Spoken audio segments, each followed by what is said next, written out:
All right, are we ready to get this shit on the road? Yeah. All right. Here we go. It's not playing. God damn it, the voice mod, you fucked me.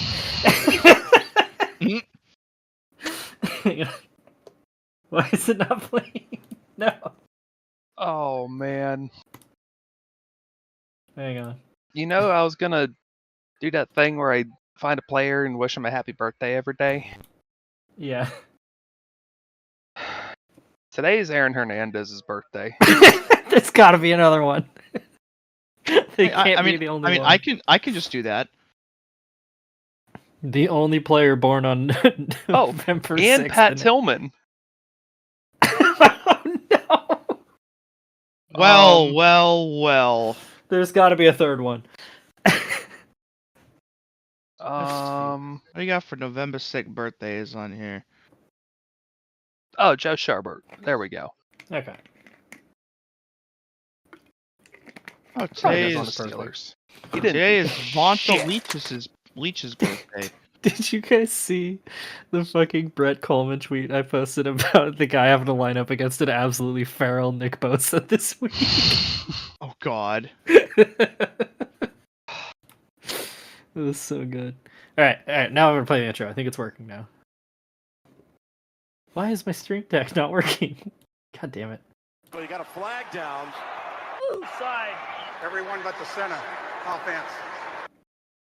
Oh my god! Why is this fuck? Okay, and it just played the old one. Everything is fucked on my sound right now. Hang on. What is happening? Everything is fucked. Everybody sucks. Why is this not working? We have to go acapella. Well, we got a flag down. You're listening to Oofsides. On Track and Turf Media. Football. Playoffs! Who's gonna win it all? Football. And who's Dunyan Rings? You play to win the game. Live from the Dieter Rock Studios. Don't let these tears fool you. It's all dog on this mug. mug. All right, this is staying. All right, I think I could actually play the intro now. All right, here we go. Well, you got a flag down. Ooh, side. Everyone but the center. Offense. You're listening to Oofsides on Track and Turf Media. Talk about playoffs? But they are who we thought they were. Who's gonna win it all? Football. And who is Dunyan Rings? You play to win the game. Live from the Dieter Brock studio. Don't let these tears fool you. There's all dog around this mug. Here's the crew that's bringing it all to you. Welcome to Oofsides. Technical difficulties aside, it's been one of those days. One of those weeks, really. Bit of weird times right now, but we're here. We're talking about football. I was gonna say, how are you guys? But I think I know the answer to that question. I shouldn't say that. Just get us demonetized immediately. I am hungover. Yeah, what's the big deal? What happened? Yeah. Did something happen yesterday? Yeah, the CFP rankings dropped yesterday. I'm really upset about that. And the penalties from Martinsville. Yeah, trade it's deadline. tearing me to Yeah. pieces, man. Absolutely worst thing that could have ever happened in history of the American population Yeah, was Christopher Bell not getting in the Final Four this week. unbelievable. Yeah. Also, trade deadline was yesterday. I can't believe America traded democracy for a 5th round pick. Could have gotten way. Yeah, a conditional 5th rounder could have got way more value. Yeah. Draft Whoever ain't the, looking whoever too the GM of this good. country is sucks, man. You're just gonna have to bolster up on O-line and see if you can get a franchise piece land in your lap. Yeah, to get a little real for a second, like obviously everybody who's listening to this knows the news, and we here at Track and Turf Media just want to express our, I don't know if concern's the right word, but like, you know, like we have a lot of queer friends in our group, and like that's obviously a group that feels a little threatened right now. But we're here for you, And we hope that this show can bring you a little bit of joy in these trying times. So, yeah. Can I offer you a podcast in these trying times? Go for it. Oh, what are we waiting for then? That is true. Well, oh god, that was so loud. Sorry. Football! Well, I guess we'll just get back into last week. God, Thursday feels like it was so long ago.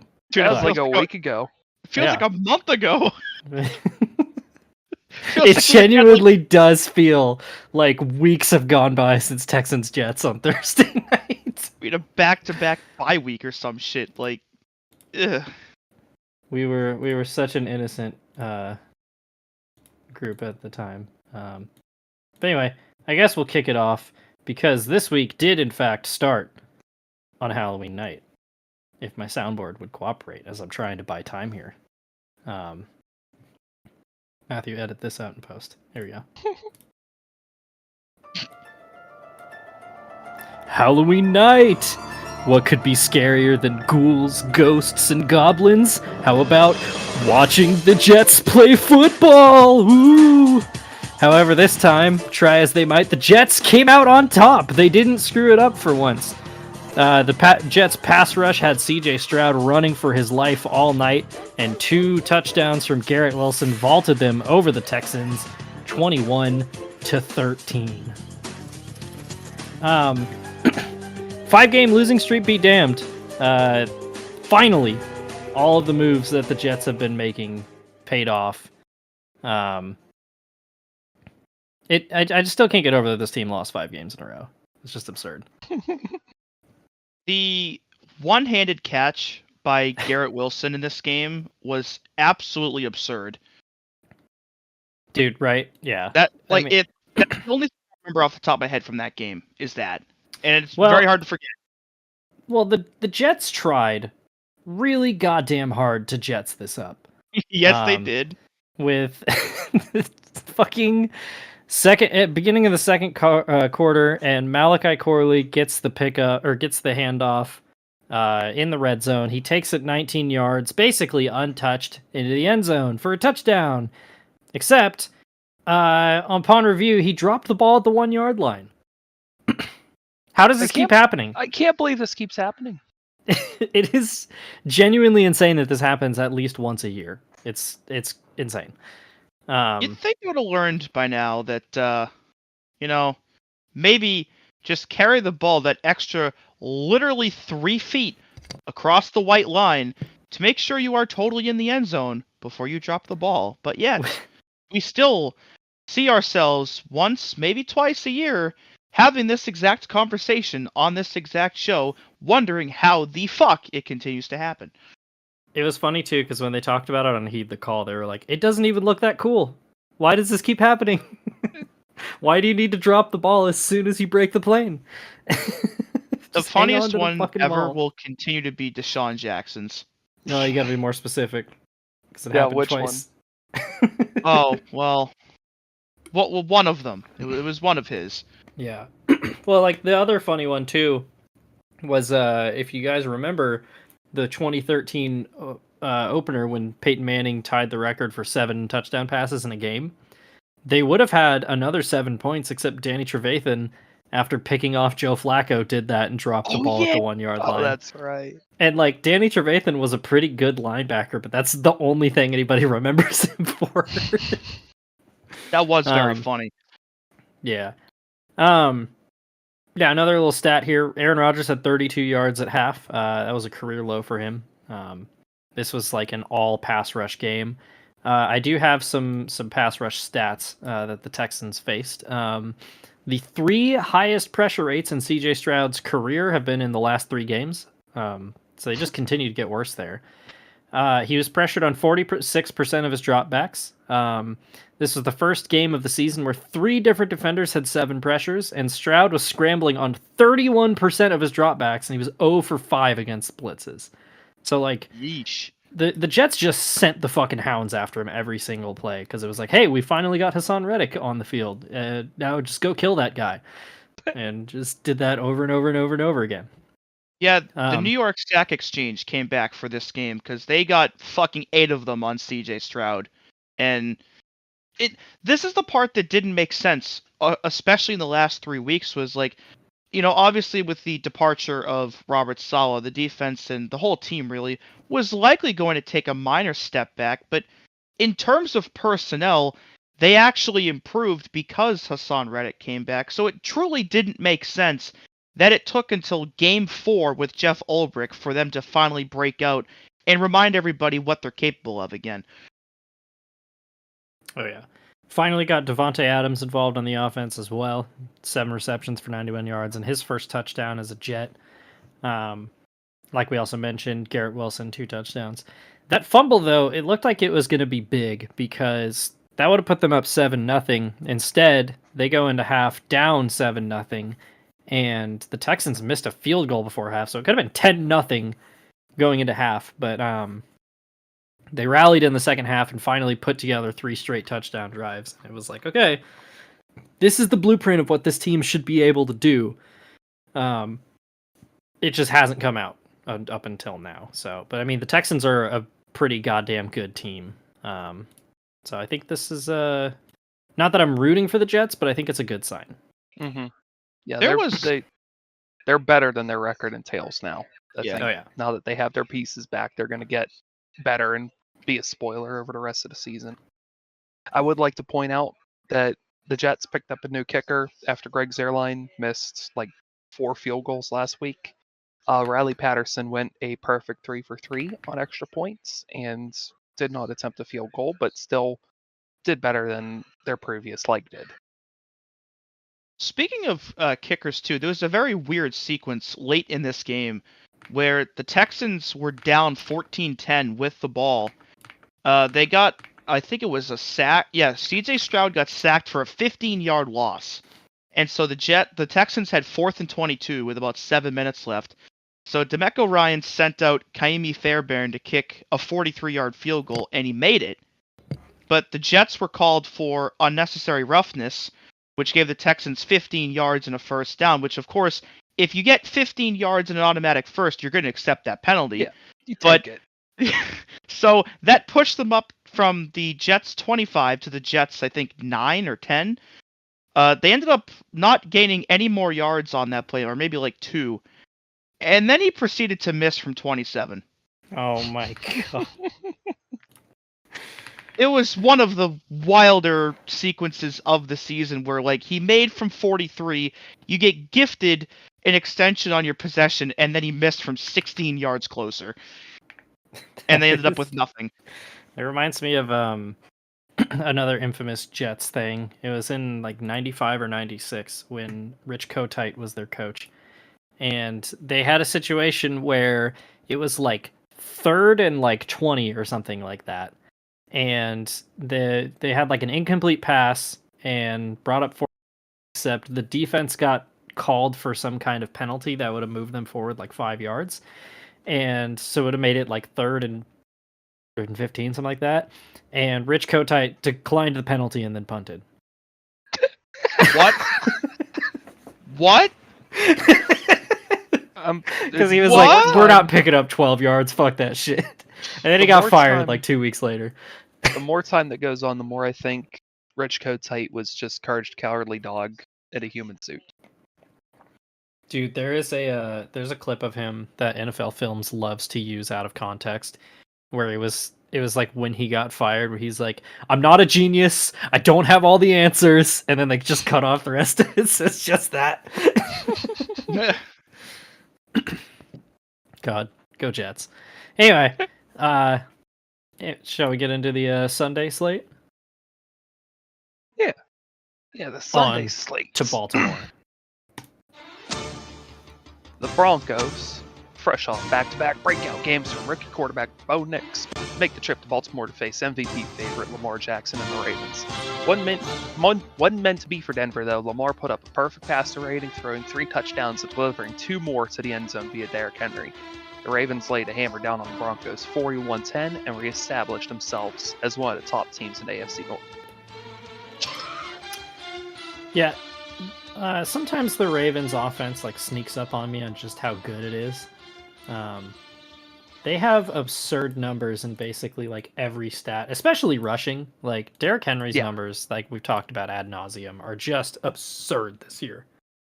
He cracked 1,000 yards for the season in this game, and also got his 10th and 11th touchdowns. Do we think he hits 2,000? Oh, he's at 1,050 through 9 games, so he's got 8 more games to get there. I think it's possible. At the very least, it's possible. That's just... When was the last time we saw running back production like this? Ironically, it was Derrick Henry like 2 years ago. Yeah. Funny how that works. Yeah, there was alongside Lamar Jackson's ridiculous game through the day. He had the same number of touchdowns as incompletions. They punted on their first drive and then scored on 7 straight. And 5 of those were touchdowns. Like, it really did not matter what the Broncos did on offense. Like, they were just not going to stop the Ravens. Which is wild too, because the Broncos defense has actually been pretty good this year, I feel. I was just about to say they've made major strides, especially in the last 3 or 4 games, and like they looked like they did when they gave up 70 to the Dolphins last year in this game. There was just not a damn thing they could do to slow down pretty much anybody that the Ravens put out on the field. Though I will add though that Bo Nix catching a touchdown in this game was pretty rad. Yeah, I was gonna say he awesome. was the only Bronco to score a touchdown, and it was not through the air.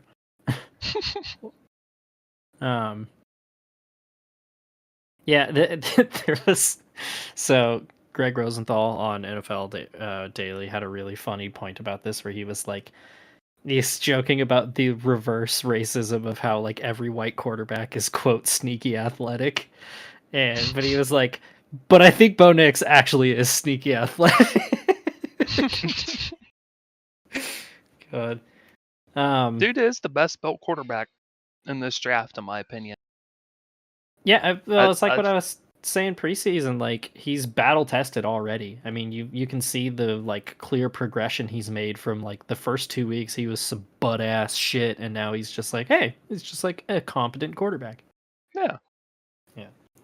And a thing too that people have talked about is like, because of maybe not just because of his experience, but like he knows how to be like coached tough by Sean Payton, because that was kind of always the way he coached Drew Brees, and Drew Brees knew how to handle it and turned into a Hall of Famer. And not saying Bo Nix is gonna be a Hall of Famer, but like the two of them mesh pretty well together. So yeah, doing pretty good to start. Yeah, I mean they're 5-4, and I think they're still in the playoffs as of right now. Yeah, they're doing all right. Definitely ahead of schedule of what I thought they were going to be. Yeah, definitely. Yeah, still, for sure. Still the 7 seed. So, yeah, I didn't really have a lot of. Oh wait, no, actually, I didn't have time to clip this, but Jim Nitz had a really funny call on this, where it was Derrick Henry running for a touchdown, and he just said, "Here comes Henry! Here comes Henry!" And he's just said it like 5 times while he was just like scrambling around. I'll try to find it after this, but it was it was so goddamn funny when I saw it. So, yeah, those were the only notes I really had written down for this game, if I'm being honest. Yeah, Sean Payton playing disciplined football. That's what he's always done. He's building something in Denver. It's not in that game. No. Yeah. This was not today. I mean, there's no shame in losing to the Ravens. No, probably one of the best teams in the league right now. After the last few weeks, we're kind of looking at the Broncos like, all right, they might be kind of frisky, and this was kind of the wake up call. Like, you're on the right track, but like the Ravens are a real contender. Yeah. Broncos have a couple tough ones coming up too. They got the Chiefs and the Falcons in the next 2 weeks. Ooh. So they're gonna have some business to take care of with those if they want to stay in the playoff hunt. Oh yeah. Speaking of taking care of business, though, from another contender, we head to Orchard Park. The Dolphins of Miami ventured up to New York to once again battle the Bills, who made them look like dorks. Tua hawked the ball well for the first time all season, but the Golden Retriever prevailed for a multitude of reasons. For a turnaround this year, the Finns will need the football gods, but for now they're getting reeled in by the Dunyan Rings fishing rods as the Buffalo Bills took care of business and defeated the Miami Dolphins 30-27 to once again sweep the boys from South Beach in the AFC East. That was so much fucking better than anything I Oh would have my expected. Remind me to write like a fucking haiku for next week. Oh my god. There is also a really good line that that Connor Orr had this week where he was like, "Who's greater, the dolphin or the big ass bass?" Because for the first time really this season, like Miami's offense looked like what it should. But again, the Bills just proving why they are a true powerhouse right now. As they go back and forth, and Tyler Bass, after having a pretty rough game, he had missed a field goal and a point after, and they'd even been doing kicker tryouts as like for a backup for like the last few weeks. They put their faith in him, and he delivered this week. Or sorry, no, he didn't miss field goal, just an extra point. I think it was last week he missed a field goal. And at the end of this game, into 10-mile-an-hour wind, drilled a 61-yarder to send the Bills to 7-2, I believe. Yeah, 7-2. Yeah, and they are still 4 games clear of everybody else in the AFC East. Just absurd. Yeah, you can pretty much unless like the entire offense just gets hurt at the same time, you can pretty much gift wrap this division to them right now. Yeah, might as They well are not pencil losing them this in. division unless there's something catastrophic that happens. It would have to be like the 08 Broncos. I don't know if you've ever seen that team, but they made a division champion out of the 4-8 Chargers. God. They were 8-5 and 3 games clear with 3 to play and lost all 3 out, including one to the Jamarcus Russell Raiders. Oh, And they got beat like 52-10 by the Chargers in week 17 and lost the division. And that was the game that got Mike Shanahan fired and Jay Cutler traded. So I don't see that happening for the Bills though. Yeah, the Chargers were 4-8 that year and won the division. And they won a playoff game too. They beat Peyton Manning. Because of course they did. Yep. Yeah, no, I don't envision this happening with the Dolphins. I mean, nah. they're sitting at 2-6, and they have, like, looking at their schedule, they've got like a couple favorable games and a couple of pretty unfavorable games. Like, I think with where they're sitting right now, their max is probably going to be about 7 wins, and that's not going to cut it for the playoffs. No. Yeah, I mean, this was a step in the right direction. Like we had mentioned, they played really well. There was a really funny point where Tua slid and everybody like cheered. And I mean, he had a genuinely great game. He was 25 of 28, 230, and 2 touchdowns. But yeah, I mean, this Bills team is just rolling right now, and this is the kind of game that shows that like they can just win in whatever fashion they need to. Yeah. Damn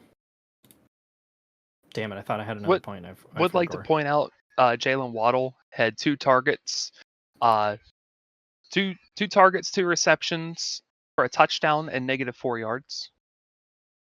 What? Oh my God. He was involved on the last play of the game doing all that lateral shit, and they threw it back 23 yards, so he ended the game with negative receiving yards. Imagine if somebody lost their fantasy matchup because of that. Oh man, it would really suck if somebody lost their fantasy matchup right at the very end because of something stupid like that, wouldn't it? Yeah, it would. Yeah. Especially for a team in the AFC East that wore some kind of shade of green. Yeah. Teal-ish. Yeah. Yeah. Cool. Yeah. Never seen that before. Yeah. No, never. But worth noting, though, that the Dolphins had gone their first 6 games of the year without scoring more than 20 points, and they've now scored 27 in back-to-back despite losing both of them. So 2 back-to-back very tough losses, but also encouraging that the offense can, in fact, still do things when Tua is on the field. Oh, yeah.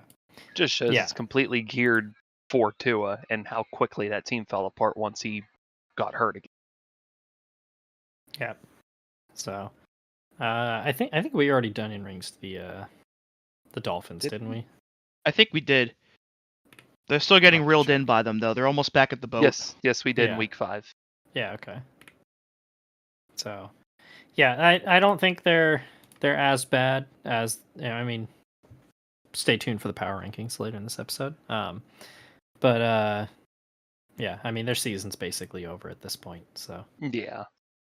speaking of seasons that are over, let's go down to Atlanta, where one pretty much ended there.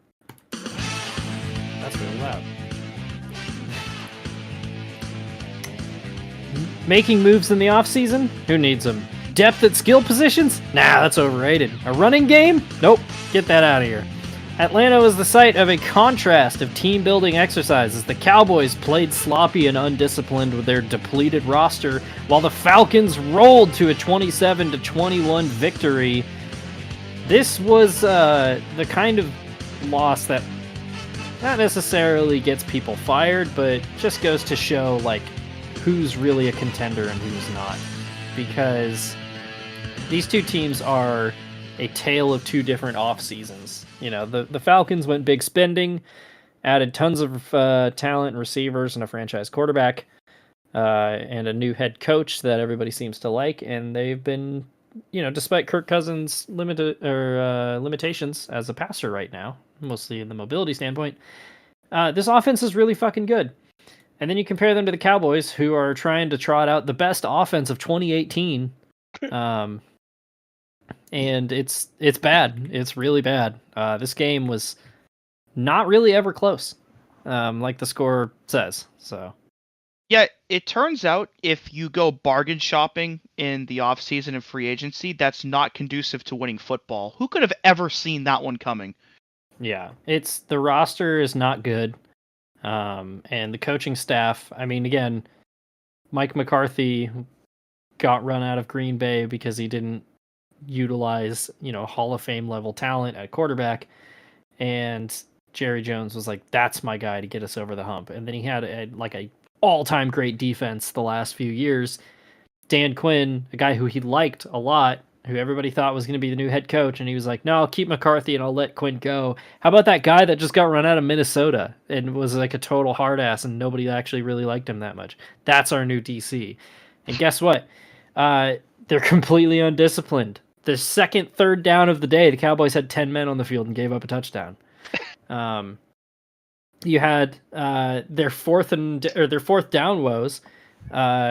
Going for it on fourth down, they were 0 for 2 in the first half. In the second half, they ran a fake pass punt where they had Brian Anger like throw it from one hash to the other, and it got broken up because there's no pass interference on like fake punt passes because the defenders are, you know, they're trying to prevent the gunner from running downfield, so they're not looking for a pass. So that gets, you know, that doesn't get overturned because of a penalty, which is funny because the Cowboys special teams coach has been on the roster for like 30 years and just didn't know that was a rule. And it's like, dog, that's your job. And then in the fourth quarter, on a 4th and 1, they had 12 men in the huddle and get backed up 5 yards. So that's fun. Well, think about it this way, though, Matt. They had 10 on the field for that touchdown, but they had 12 on the field for the huddle. So, for the entire game, they still averaged 11 players on the field for every play. It's all good. Yeah, it's all about average. It's all about the big picture. So yeah, you give up a little here and you take some later. Exactly. So, there was also a 4th and 3 where on defense they had like a bunch formation to the right, and Trevon Diggs was like trying to figure out who was supposed to cover Darnell Mooney, and just like didn't follow him and just ran into this pile of bodies and let Mooney just go flying by uncovered, and then was like waving his arm in there like, who's supposed to be covering him? You, Trevon. It's your job. You're the guy. Like, what are you doing?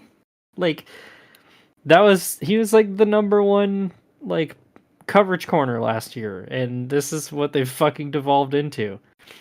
You know, that reporter he talked shit to might have been onto something. Yeah, really. Just a thought. There was also Ezekiel Elliott didn't travel with the team because he just hasn't been like showing up to midweek obligations, so they just left him in Dallas. And it's Man. just like, what are we doing What the here? hell? You know? Yeah. Is this team going on Dunyan Rings? Did Well, we not already Dunyan Rings them? I thought we did. They I should was- be. I was going to They are say not. no, but then there was a particular injury in this game that we'll get to later that has swayed me the other way. Yeah. Well, yeah, before that, there was also a clip where Dak was talking to Trey Lance and you could lip read him saying, "We fucking suck." So that was a good time. Oh, at least he's honest. Yeah, Mike McCarthy had a pretty good tablet spike in this game, too. I mean, this was just, like, the whole thing was just a fucking mess from start to finish, dude. This didn't feel like a 6-point loss at all. This felt like a 26-point loss. Yeah. I would say Well- Dak cleaned up in garbage time, but no, it was Cooper Rush. Yeah. Dak suffered a hamstring injury at the end of this game. He's going to be missing like 4 to 6 weeks, I think is what it was. Probably on IR. Yeah, they put him on IR already. Yeah. And I think a really damning part of this, too, is Trey Lance isn't listed as... I don't know why he's not starting. I guess they just have that little faith in him. So... Well, I mean, Cooper Rush is... had that one magic for us last year. Maybe he can do it again. Yeah, like, Cooper Rush is fine. Like, he's a Nothing decent... wrong with him. Yeah, but it's like you traded to get Trey Lance, and we've basically never Use him. seen him play pro football. He was Why the is he not third starting? overall pick 3 years ago. Like, see if he's worth something. Yeah, He's just sitting there collecting dust, and for what? It's baffling. I don't understand anything about this team. And then Jerry Jones also said he wants to add at the deadline, which they did, and we'll get to it. To that, I just say why. What are we doing here? This team is not going anywhere. It's been clear since the off season they're not going anywhere. Well, no, they are. Cancun. Oh, that's true. They're going golfing. Yeah. Part of me genuinely thinks Jerry Jones, like, they just have like a parallax shield on the glass of his suite, and they just like show him like 90s Cowboys highlights, and he thinks that's happening. He doesn't actually see what's going on. And he's just up there like, man, it's so cool that we got Michael Irvin back. And they're like, yeah, it is, Jerry. Go ahead, eat your salty egg McMuffin. Okay, I really hope that's true now. Now that you've put that thought in my head, I can't stop envisioning it, and I want it to be true. It's so cool that Troy's calling this game and he's playing quarterback. Yeah, it's like that one race at Sonoma when Kyle Petty was the in-race reporter while driving. Yeah, basically. God, yeah, we should be able to radio up players like mid-game. He starts to come, and then he pulls. Oh wait, shit, that's the play call. Josh Allen, it's Jim up in the booth. You got a copy? He's like dropping back, and Tony Romo's in the ear. He's like, "Oh man, I don't know. I don't know. Yeah. God, yeah, it's just like I don't even dislike Mike McCarthy that much, but it's like, can we just fucking start over, man? Like, this team sucks. Yep, It's so just bad. Tear off the Band-Aid, start to Yeah. rebuild. It's just Jerry Jones just won't admit that they're bad. Yeah. So, and on the other side, the Falcons pretty goddamn good. Yeah, 6-3 now. This was the first time all season that they've had multiple sacks. Or sorry, the first time since week 1 they've had multiple sacks on defense. This team still has no pass rush, basically. But don't worry, the Cowboys will solve that for you. And they now have a 2-game lead over the Bucks, who they've already swept this year. So it's looking pretty good for them right now. By the way, I just want to point out, on this show, I originally had the Falcons as my NFC South pick, and you guys talked me into the Bucks, and I'm very upset about that. Good. Not as mad as I was when I let Garrett talk me into the Colts being good in 2022, but yeah. So, also, this is the first of 2 games that had the funniest trend of the week, which was the fucking like vertical plank headstand touchdown celebration. Oh, yeah. Fucking Like I first saw the video of the guy in college doing it, and I literally like fell out of my chair laughing the first time I saw it because they're already up like 40 points, and I was like, this is just pure disrespect, and I fucking love it. I And think then Darnell Mooney college did could it. get penalized too. Yeah, they flagged him for excessive celebration, and then Mooney did it, and then Amon-Ra St. Brown did it later. More on that when we get to that game. Just so fucking funny that. Yeah. Well, Let people celebrate. yeah. That's so real. Good for the Let's have- sport. Let's have fun. Yeah. Speaking of celebrating, Speaking of fun, yeah, there was uh, lots to celebrate in Cincinnati. yeah. In a battle, a stoppable force versus movable object, the Las Vegas Raiders attempted a game of football against the Cincinnati Bengals on Sunday. The Raiders promptly lost 41-24. Joe Burrow finally looks like himself again, throwing for 5 touchdowns, 2 of which made their way to off-season acquisition Mike Gesicki. Might be too little too late for the Bengals to make their way back into the division race, but they can certainly play spoiler to the rest of the league this season. Joe Burrow is the only person I've ever seen who can throw his 5th touchdown pass and still be upset. Because I don't know if you saw that, because like last week he was just like, even though they won, he was not happy because he was like, we got to dig ourselves out of this fucking hole. And this was kind of the same thing where he like just torching the Raiders, and he was like, we're not allowed to celebrate yet, like keep this shit going. Also there's also a moment, oh my god, I'm trying to blank on his name, but he's the rookie receiver who has been like showing up, or he didn't even show up to their walkthrough on Saturday. And so he was a healthy scratch for this game, and then he showed up in pajama pants. And he like there's obviously no sound, but he sits down next to Joe Burrow on the bench, and Burrow like, he doesn't chew him out, but you can tell he like says something stern to him like, you're not fucking playing, don't sit down. Like, get the fuck out of here, dude. Like ran this dude off. So yeah, Joe Burrow's locked in. Yeah. You know, yeah, they started 0-3, but now all of a sudden the Bengals are 4-5, and while I don't think they're going to catch the Ravens or the Steelers in the division, I think a wild card spot could be attainable for this team again. It could be. I mean, you look at the teams ahead of them. The Chargers and Broncos are the 6 and 7 seeds, and they're behind. The Colts are the next team out. Also, the Ravens aren't even leading the division right now, so they could still catch them. That is true.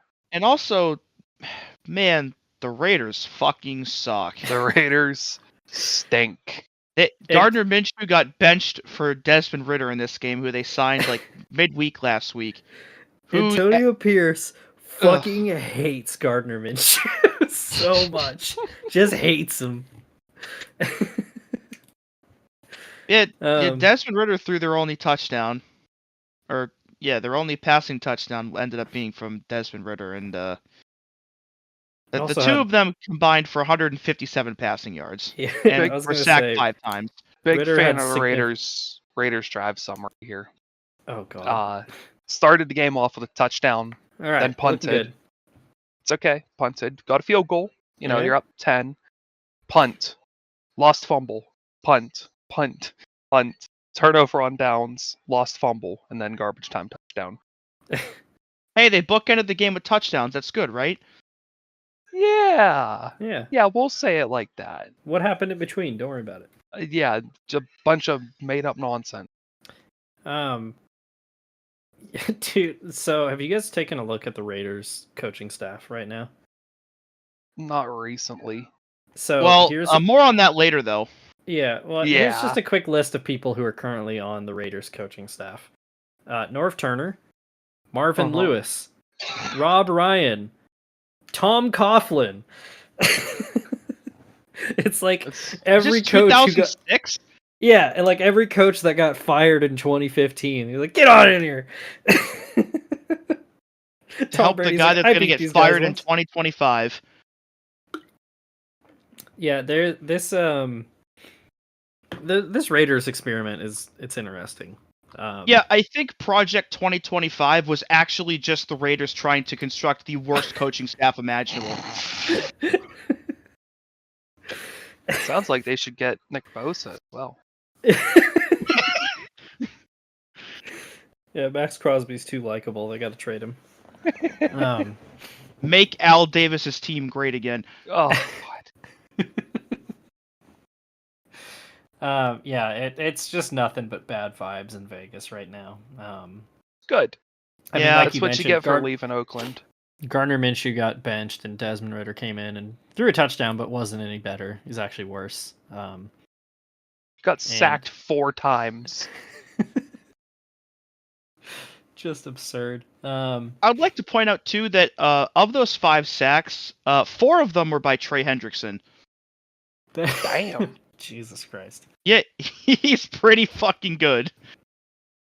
Yeah, he might be a good A quarterback. little bit. He has 11 sacks through 9 games, which is the league leading, or the league.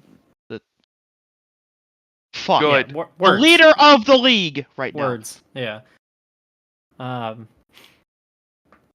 Also, I just found another note that I had. Joe Burrow started this game 15 of 15, in case you're wondering how locked in he is. So Good for him.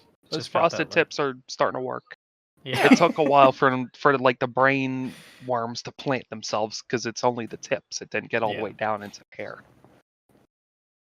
That's how that works, right? Yeah, that's Yeah. definitely how it works. I'm a Science. scientician.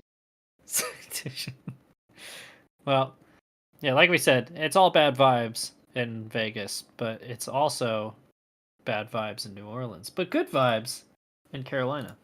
Let's go there.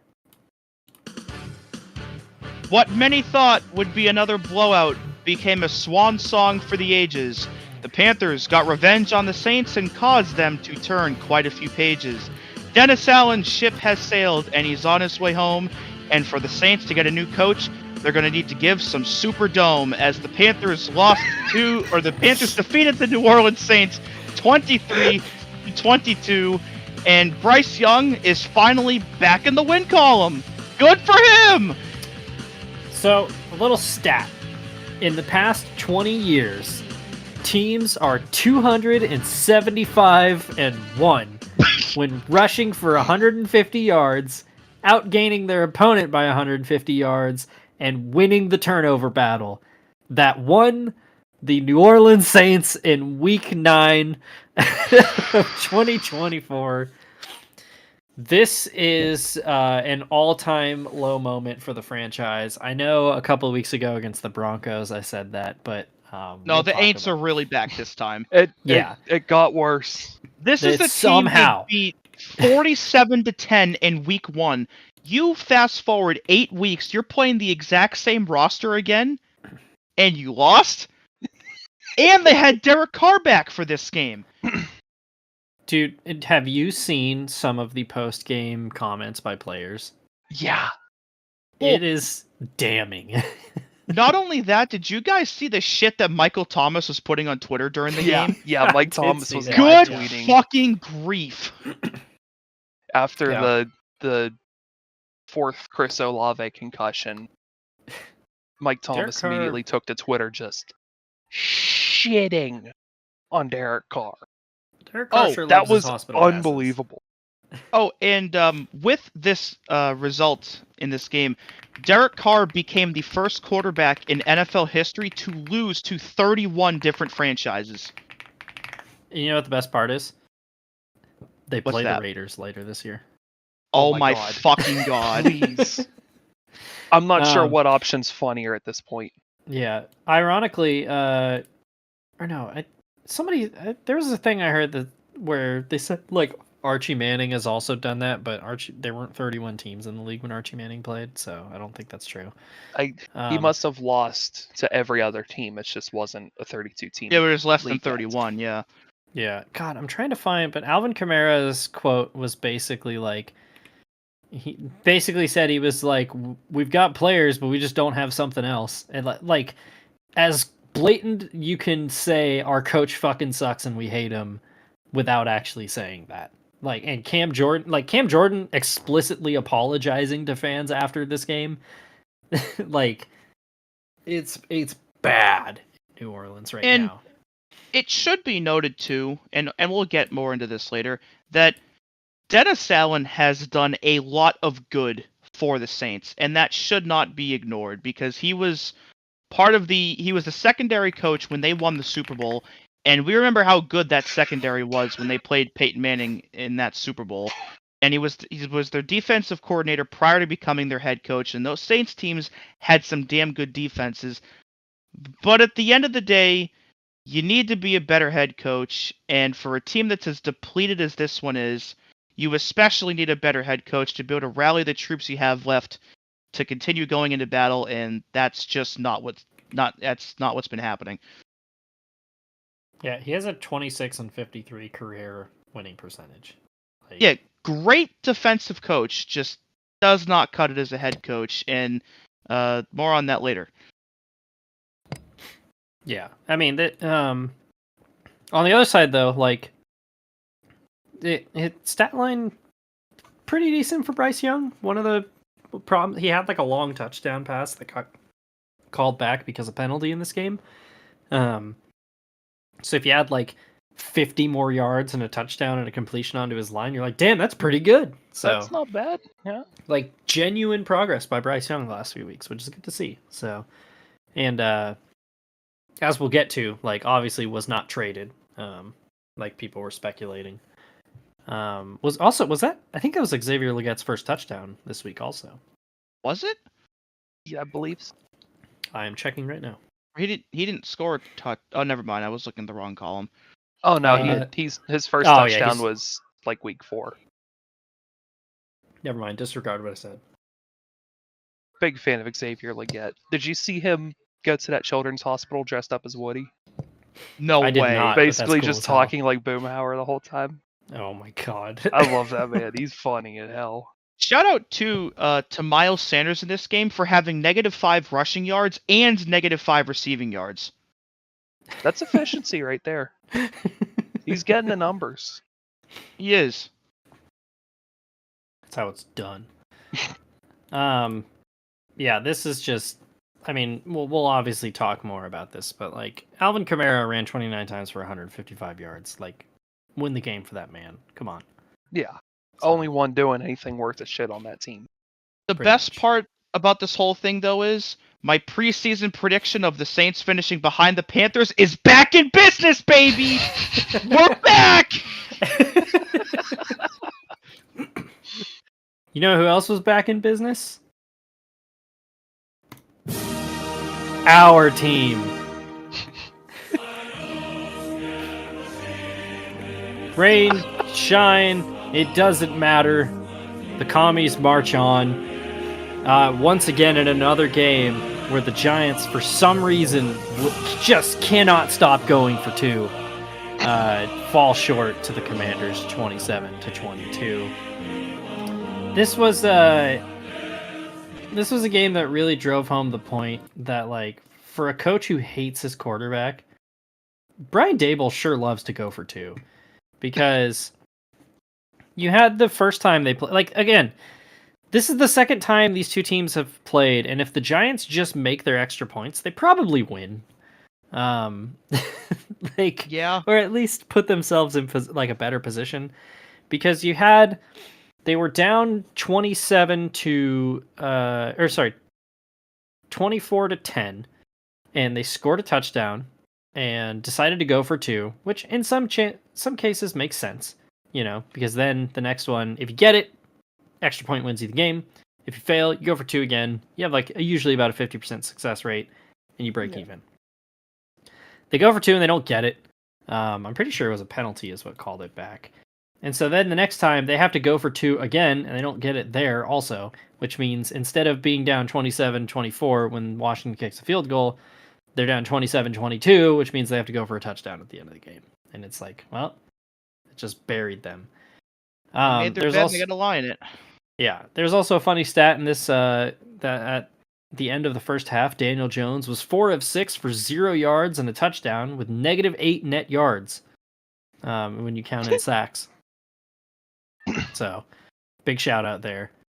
So, Also in this game too, Graham Gano has been on IR for a while, and I think they're bringing him back this week. But Greg Joseph, who they signed to replace him, also got hurt. So they had a guy named Jude McAdamney kicking for the Giants in this game, and he ended up being the first Irish player to score in an NFL game since 1985. We have a kicker number 99. Yeah! That Correction, fucking rules. Northern Ireland. I know some people that will get very upset at that difference. Oh yeah. I don't give a fuck. I do. I know a lot of people that do. But yeah, good for Jude McAtomney, I believe that's how you pronounce it. I just found a Um, picture. I can't I tell what love- sport he's playing here. I Hang on. love seeing all the Aussies and all the Europeans start to get into the NFL. yeah. It's so fun. But the Commanders also are 7-2 for the first time since 1996. That and is an insane Their head stat. coach that year was none other than Norv Turner. Yeah, Norv. And they've also only committed 3 turnovers in their first 9 games, which is the fewest by any team in their first 9 games since 1933, which was the first year that turnovers were tracked as an official stat. This That team's doesn't pretty suck. fucking good. Yeah. I mean, it's like what we've talked about so many times. Like, they get a culture change and immediately ascend to, like, greatness, you know? Yep. Like, there's always glad been that- talent on this roster. I'm glad that Dan Snyder was not able to enjoy the benefits of this. Oh, yeah, that makes it even sweeter. Good. So May he doesn't get burn to in enjoy... hell. Yeah, he doesn't get to enjoy our team. Yeah. It's a privilege to enjoy our team. Yes. So, also while we were talking about this game in Discord while it was happening, I liked how the way we described them, which was the Giants aren't bad; they just suck. Yeah. So, It makes sense. In a Yeah. weird way, it makes sense. they're a good football team that's bad at football. They have the talent, they just have bad everything else.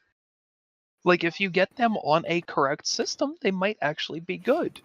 The problem is, it's the Giants. Yep.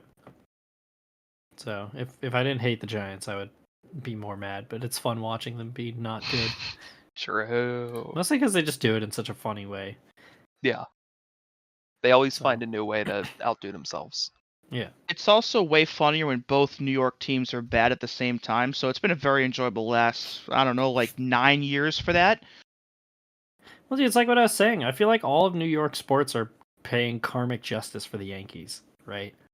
Because every other New York team is a fucking mess. Which made it even better that the Yankees lost. Yeah. Like, they can't even get Actually, the one thing. That's why the Jets won. It's because the Yankees aren't good anymore. Oh, And you know what? so You they're might like, be, okay, Oh, might be you're onto good. something. Yeah. Shit, I didn't even think about So the more you know. Another team that's always bad. It's the Browns, right? that. Oh shit, I'm on the wrong tab. Hang on.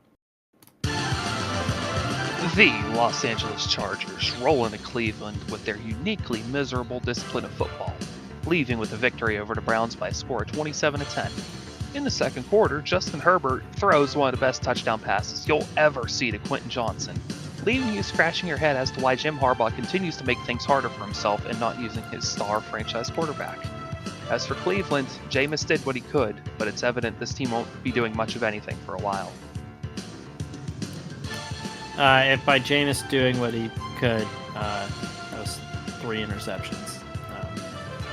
Yeah, I mean, it's Jameis, giveth what do you last expect? week. The Lord giveth last week, and the Lord Jameis taketh away this week. For every good Jameis Winston game, there is an equal and opposite bad Jameis Winston game. It's just like what we talked about in 2019. He is a perfectly balanced quarterback. He will throw to anybody who's open, regardless of team.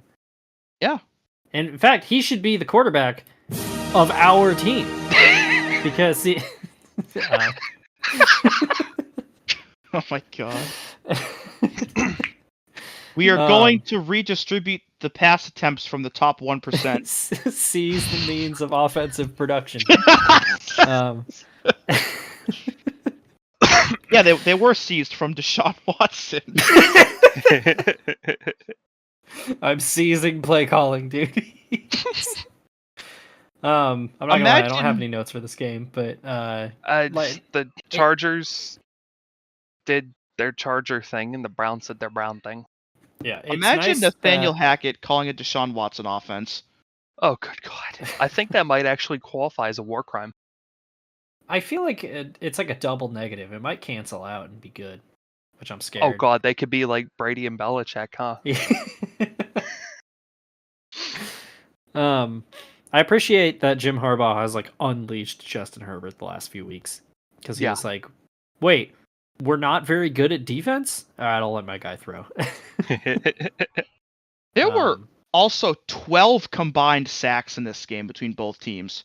Oh my God. Yeah, Miles Both Garrett offensive got lines 3. took the day off. Miles Garrett got 3. Devin Bush got 1 for the Browns. And Tuli Pelotu got 2.5 for the Chargers. I like seeing defense. Yeah, I think defense makes good football. Yeah. I enjoy watching some...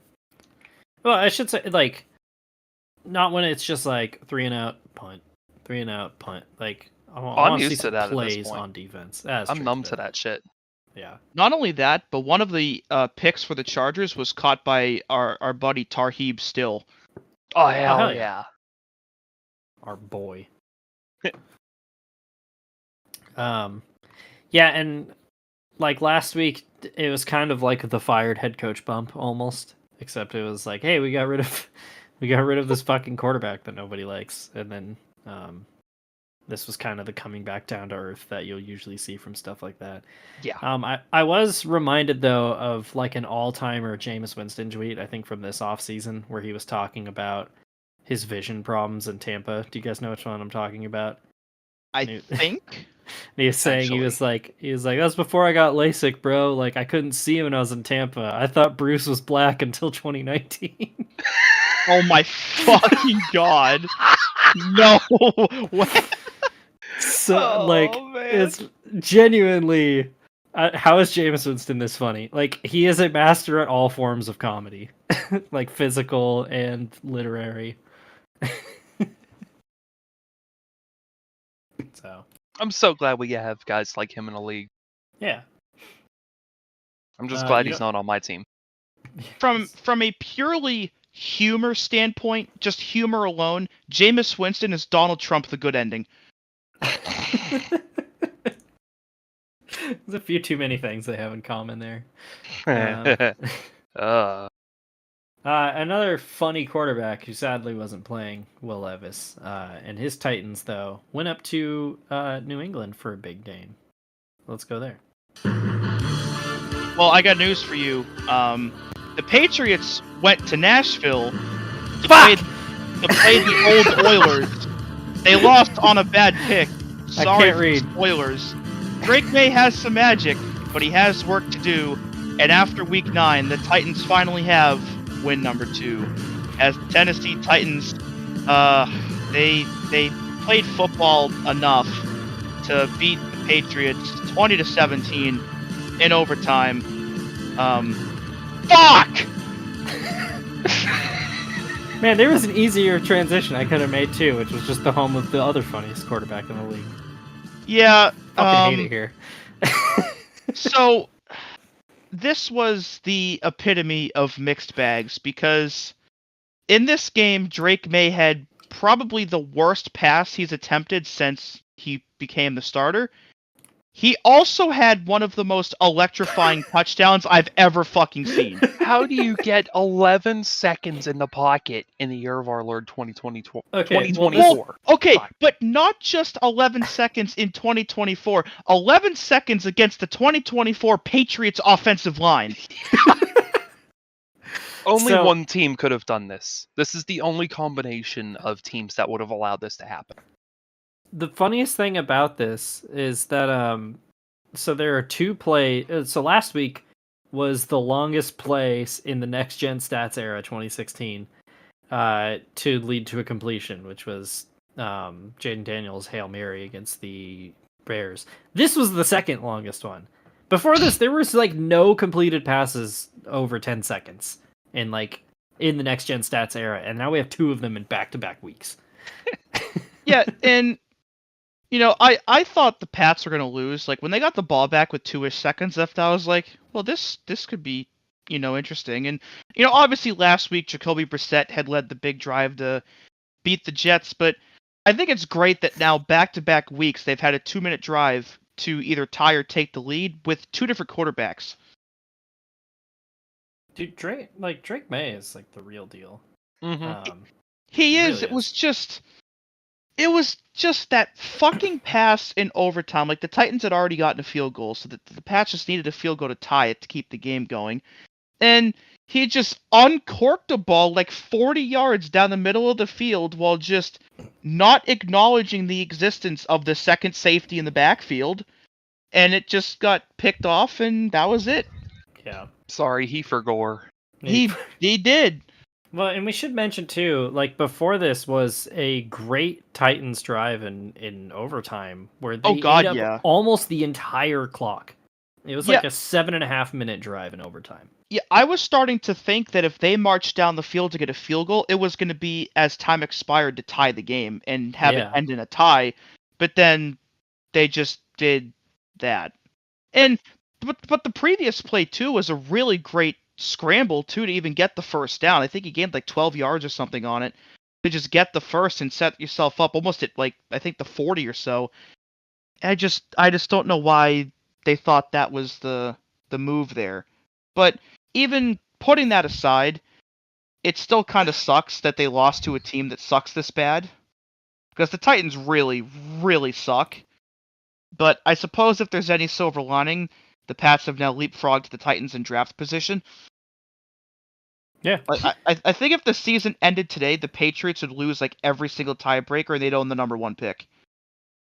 Oh, hell yeah. Because there are 7 teams that are 2-7 right now. Oh yeah, somehow taking nobody's Shedeur 1-8. Sanders. Yeah. No. give me fucking. Look, man. At this point, just give me Travis Hunter at number 1. We'll see what happens. But all I know is at least Drake May has already proven that he is indeed a franchise quarterback, but still a little rough around the edges. There are 11 teams with 3 or fewer wins right now. Good lord. Yeah, this season is just one huge battle of mid so far. You're either good or you're terrible. There's no in between. I will say, though, Tony Pollard had a career game on the ground with 128 yards, and there were also moments in this game where Mason Rudolph genuinely looked good. Man, it's a good thing the Cowboys let that guy go. They totally don't need rushing help, do they? I still have a feeling Mason's going to land on his feet somewhere. I think fundamentally he has what it takes to be a good quarterback. He just hasn't been put in a good situation yet. Yeah, that's definitely been the thing, too, because, like, we've, like, as an outsider watching Mason Rudolph, I'm like, this guy stinks, but, like, nobody's looked good quarterbacking the Steelers for the last few years, so. Yeah. It also helped that they were playing a really shitty defense, but that too. That's either here nor there. This game also has one of my favorite stat lines of all time in it, which it's that Drake May had 301 yards of offense in this game. The Patriots as a whole had 295.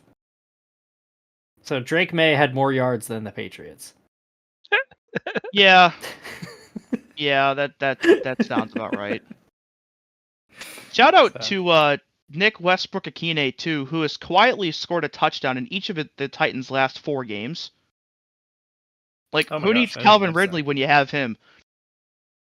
Yeah, true. So, yeah, the Pats are now 2-7 for the second straight year, and the Titans are now 2-6 and have leapfrogged the Jags. More on them later. Yeah, and is that all we had to say about those ones? More or less. Pretty much, yeah. I don't want to say anything more. All right. Get me out of here. To Glendale.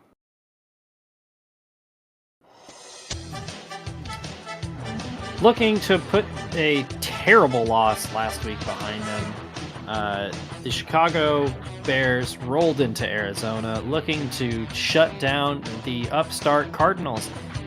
But in fact, they ran into a red wave. In the last 30 years, the Bears have allowed 6 touchdowns of 35-plus yards in the final seconds. 2 of them in the last 7 days.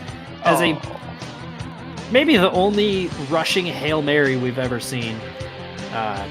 Put the Cardinals up big at half, and it was never close after that, as the Cardinals roll on 29-9 over a very quickly shrinking Bears team.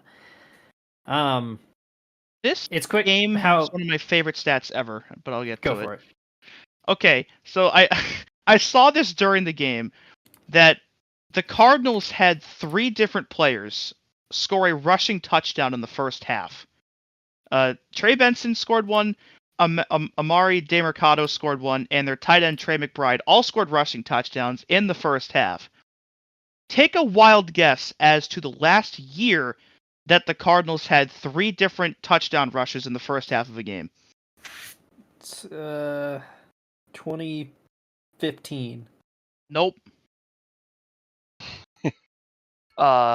2002. Nope. The last time that the Cardinals had 3 different players score a rushing touchdown in the first half of a game was December 2nd, 1923 against the Oorang Indians, which were led by player coach Jim Thorpe. That. Hey. So that's pre-World War II. That's 101 years. The Chicago Cardinals defeated the Oorang Indians 22-19 in a game that might have been able to be listened to on radio from the Weimar Republic. Dude, we gotta bring back putting teams in places like Oorang and fucking Pottsville. On God. Need the Dayton Triangles back, man. I was gonna say Dayton Triangles, baby. Real and factual. Love some The Decatur triangle Staleys. Let's move the Bears back to Decatur. They might do better there. Yeah. At least they won't be playing in a giant spaceship. This is this was one of the many games this week that had fans yelling for their coach to be fired because Matt Eberflus Oh my God! put up a fucking clinic in bad Just a coaching in this stinker. game.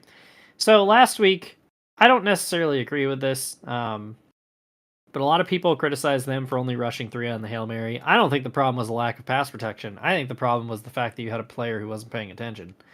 Yeah. And yeah, he ends up getting benched for like the first 2 drives of this game. I think they meant it to be an actual benching, and then they were like, wait, he's probably our best corner. And just to show how poorly they handled the benching of Tyreek Stevenson, they didn't fucking tell him until like midway. He had to like find out midway through practice, and then he like pulled himself out of practice. Like, fuck this shit. So it's just a mess. But then you have, so before half, Eberflus is like, all right, fine, we're gonna call a blitz on a like 3rd and mid-range whatever play. He calls a pass protection defensive play, and the Cardinals are just running like a little run up the middle, and DeMercado rips it off for like 60 yards for a touchdown. Like, they were as shocked as the Bears were at that they scored on that play. It was absurd. I mean, that put them up 21-9 at half, and then the Bears didn't score a single time in the second half. They even gave up a safety. All field goals. There was another particularly bad moment where on the final drive, he left Caleb Williams in while they were down 20, and he gets fucking crushed on back-to-back plays. And it's like, why are you doing this? Why is he even in the game? Like, it's garbage time. Like, who gives a shit? You're gonna lose. I find it interesting that they kept Eberflus for Caleb's rookie season, because now you can't fire him. Even though he's obviously doing a shit job, you can't fire him because you don't fire a coach during your quarterback's rookie season. Well, it's the same. I don't think the Bears have ever fired a coach mid-season, too. That too. They're like the Steelers, where they're very, very hesitant to ever do things like that. I think is really stupid, because I think you cut your guy whenever he's not good anymore. And you don't wait. I mean, this is the same thing they've done the last 2 times, right? They draft Trubisky when John Fox is there. They fire Fox after a season. They draft Justin Fields, and then they fire Nagy after a season. So it's like both times their quarterback's starting over in year 2, and we're looking at that again. 3 times It's the just charm. Maybe this keep- time they'll get it right. They keep making the wrong choice at head coach, and I don't have the confidence that they can make the right choice this time. That's one of the insane things about this too. Was like, you know, when they hired Eberflus, like Jim Harbaugh was considering coming back to the NFL, and like Jim Harbaugh is a Bears alumni, right? Like he won games for them, and it's like you could have had that guy, and instead you got like this shitty defensive coach that nobody knows, and he doesn't know how to handle this. It's just ridiculous. It's so frustrating to watch. Like they just keep fucking up in the same way, and their defense wasn't even good in this game. No. The Cardinals had 213 rushing yards. Yeah. I mean, they just ran all over them. Well, the Bears' O-line was a no-show too, though. The Cardinals sacked Caleb Williams 6 times. It was just an all-around, just dog shit game after what was a very dog shit way to lose last week. And obviously, this Bears team has talent with it starting out 4-2 and, you know, playing some decent teams close in some of their other losses. But this has tailspin vibe written all over it. The wheels are starting to fall off, especially with supposed friction between Eberflus and DJ Moore in the locker room. I mean, this could get ugly real quick. Yeah. Oh, yeah. Speaking though of the Cardinals offense, it's time for the Greg Dortch update. Yeah. Cause he is Greg George, short king, proud of Glendale's football team, scoring all the touchdowns for you. Punt return man, kickoffs too. He's Greg Dortch. Greg Dortch was targeted 1 time and had 0 receptions. But he did have 4 punt returns for 65 yards, an average of 16.2. All right. So our boy getting it done. Good for him. Yeah. I think sees he's this one due. day. I Yeah. think he's due. We need another And Dortch down. Our Chad Ryland real Chad hours update: 2 for 2 on field goals and 3 for 3 on extra points. Dude, he like genuinely got run out of town last year, and now he's like the best kicker in the NFL. Yeah, he hit from 57 last week, and he hit from 55 in this game. He hasn't missed this year at all. Or no, sorry, he missed Kickers- 1 field goal in his first game against the 49ers. Kickers are he's, volatile, man.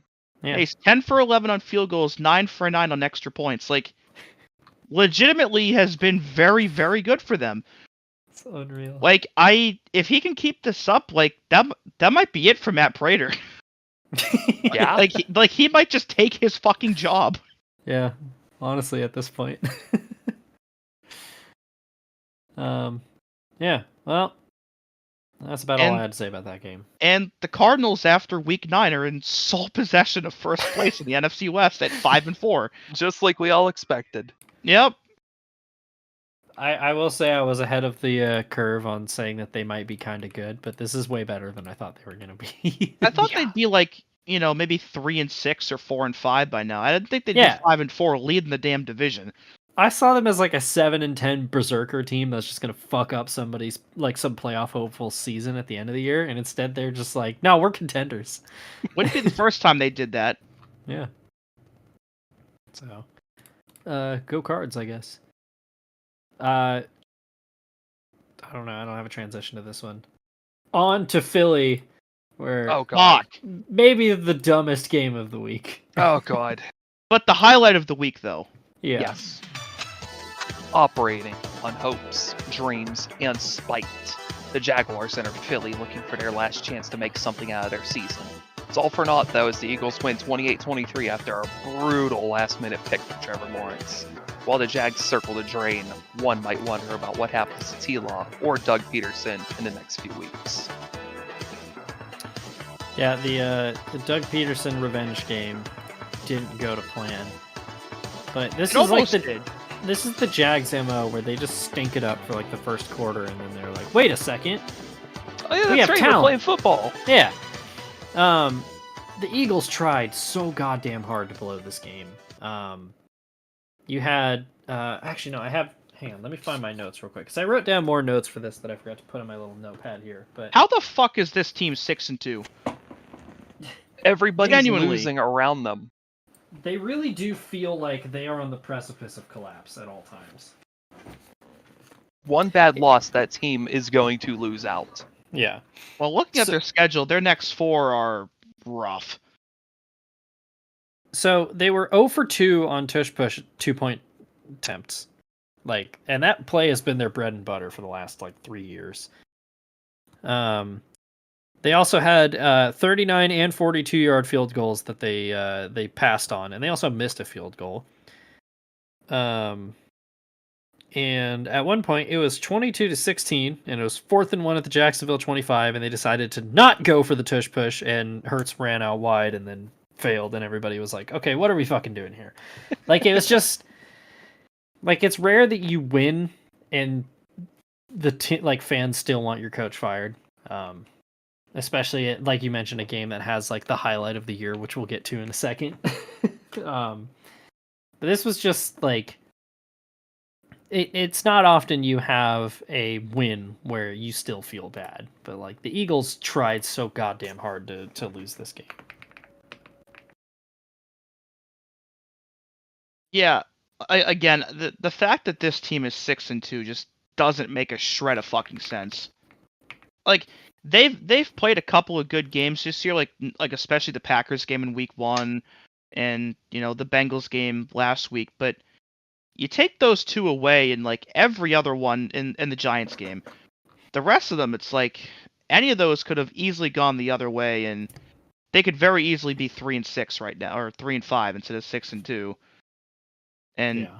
like you said, all it takes is like one of these upcoming games to go the wrong way, and it could just get real bad, like the Jags are now. Yeah, and this was, like you mentioned, Steven, like not a great Trevor Lawrence game. 2 interceptions, like just over 50% completion percentage. It's like this team can't put together a whole game because the second half he actually looked pretty good. They get that defensive like fumble touchdown by Trevon Walker. Did I get his name right? Yeah, Trevon Walker. Yeah, Trevon Walker. And like they get right back into it, and they have a chance to win this game. And Trevor Lawrence throws just a terrible interception in the end zone. God, Like it was so frustrating to watch that because like that is literally like save your season, maybe even save your coach. Put the Eagles into a fucking tailspin. And T-Law just doesn't come up with it. Yeah. But the the highlight of this game, and maybe like one of the most disrespectful plays I've ever seen, is fucking Saquon Barkley with the spin move to the reverse hurdle. Where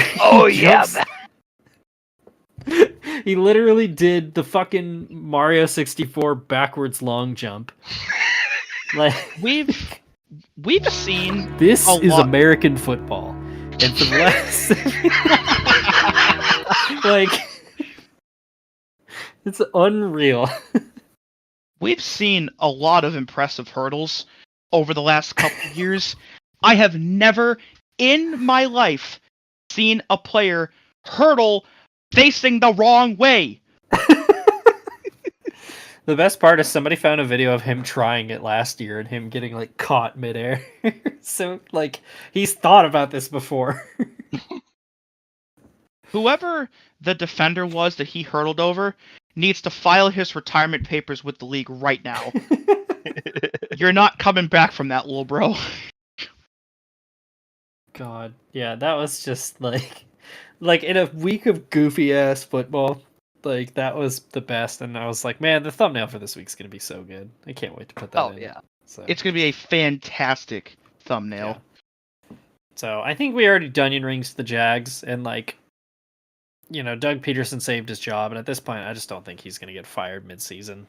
No, I I think. think they're going to ride it out to the end of the year, and whatever happens, happens. Yeah, Yeah. exactly. So, bad vibes in Duval. Duval. You know where it's good vibes, though? It's up in the old Motor City, where they went on the road to Green Bay. There's nobody there. Yeah, they were all at Green Bay. The Lions played the Packers in a war at Lambeau. Campbell's crew took the dub, and to 7-1 they go. Not since 1956 had they accomplished such a feat, and at the Super Bowl contenders table, they finally have a seat. As the Detroit Lions, the Motor City Shitty Kitties, took care of the Green Bay Packers 24-14 on their home turf. This team is really, really good. Yeah, this game had maybe the best pre-game moment of the season, where Amon-Ra St. Brown showed up with a Green Bay Sucks hoodie on. Dude's rock. And then proceeded to score a touchdown in the fourth quarter and then do the fucking headstand also. So One other thing about Amon-Ra too. He has caught 30 consecutive targets. what the fuck? Yeah, the last 30 times that Jared Goff has targeted him, he has caught the ball. That is absurd. Wait, hang on. I'm doing the math. He hasn't dropped a pass since week 3. Yeah. What the fuck? That is insane. Yeah, I mean, one of the narratives coming into this game was this was the first time the Lions have played outdoors this season. And people were trying to push this like narrative that they're soft, and like a Dan Campbell team is anything but, because they went into Green Bay, which is never an easy place to play, and it was pouring down rain, and they just punched the Packers right in the fucking mouth and never let up. Like Jared Goff, another killer game in the rain, or just another killer game. Like his stats aren't great, but like, I don't know if you guys watched this game, but that is some of the hardest rain I've ever seen. It was Yeah, unreal. it was really down. It looked miserable. There was a great shot of Aaron Glenn, the Packers or the Lions defensive coordinator, where his glasses were just like fucking soaked and he just couldn't see shit. And I was just imagining like their defensive captain, like, Aaron, what's the play call? And he's like, oh no, man, I can't fucking see. Like I can't read my play sheet. Andy Reid's plexi shield fogged up that one game. Pretty much. The rain, it wasn't nearly as hard or anything, but the atmosphere reminded me of the Pats-Ravens game from 2020. Oh, yeah. Oh god, I forgot about that game. Which, for what it's worth, is still one of my favorite Patriots wins of all time. Like, that game. Yeah, like it felt fully immersive because the rain was as strong at my house as it was at the field. But that's the kind of like that plus fans is awesome. Mm-hmm. Like that to me is just the peak of what football is all about. Football is better played in the weather. Yeah. Oh yeah. And also worth noting that this is the third straight season the Lions have won in Lambeau against the Packers. Oh my god, it is. Yeah, now that I think about it. Which they hadn't done since I think the late 80s. I think it's like 4 out of 5 too, because they had that game, the infamous one that Pat McAfee called, where they had the kicker throw a touchdown pass and he like lost his shit.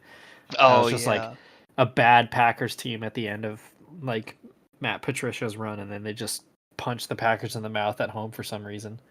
Yeah, the Lions have genuinely had the Packers number the last 3 years, and like that, it's still weird to wrap your head around because the Lions were forever just so bad while we were all growing up, and the Packers were like the pinnacle of what success looks like in the NFL, and now it's just not the script hasn't necessarily flipped because the Packers are still good, but it's so new, I guess, for a team that's been such historically bad to all of a sudden just have another team's number like that. consistently. Don't let these tears fool you. There's all dog around this mug. I mean, It's this is- refreshing. yeah, the Lions are a fucking crash course in how to build culture Like- and how to build a team. Like, they are undefeated since Aiden Hutchinson got hurt.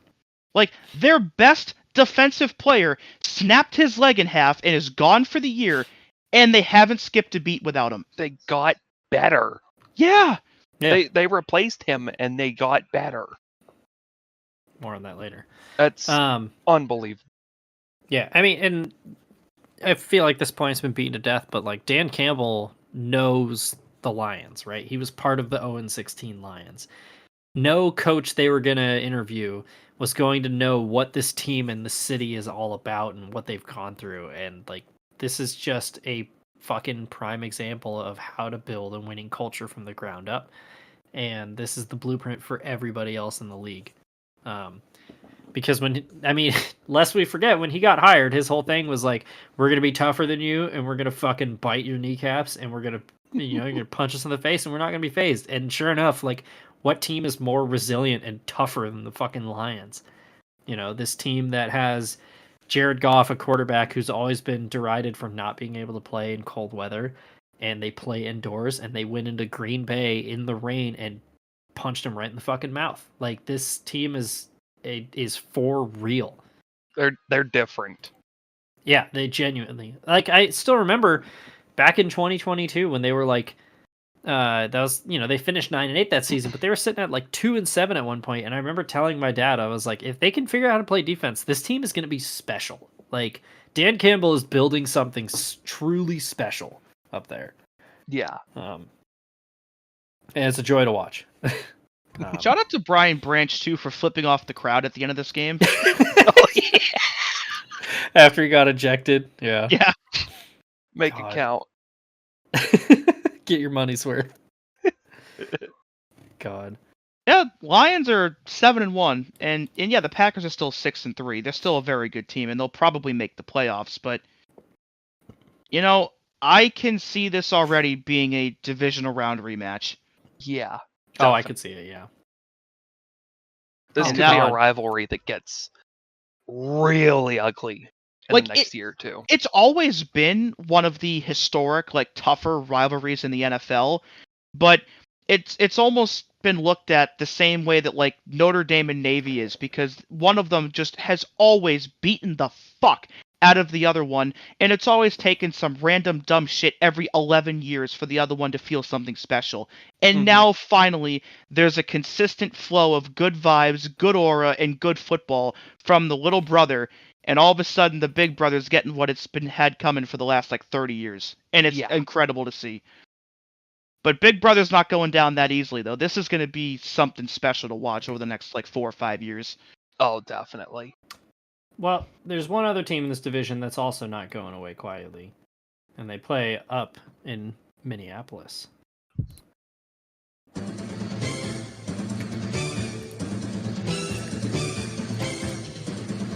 Joe Flacco, Elite Dragon. Nah, it's Darnold time. The Colts in the need of spark of life. That's not how I wrote that. The Colts in need of a spark of life benched Anthony Richardson after pulling himself out of a play.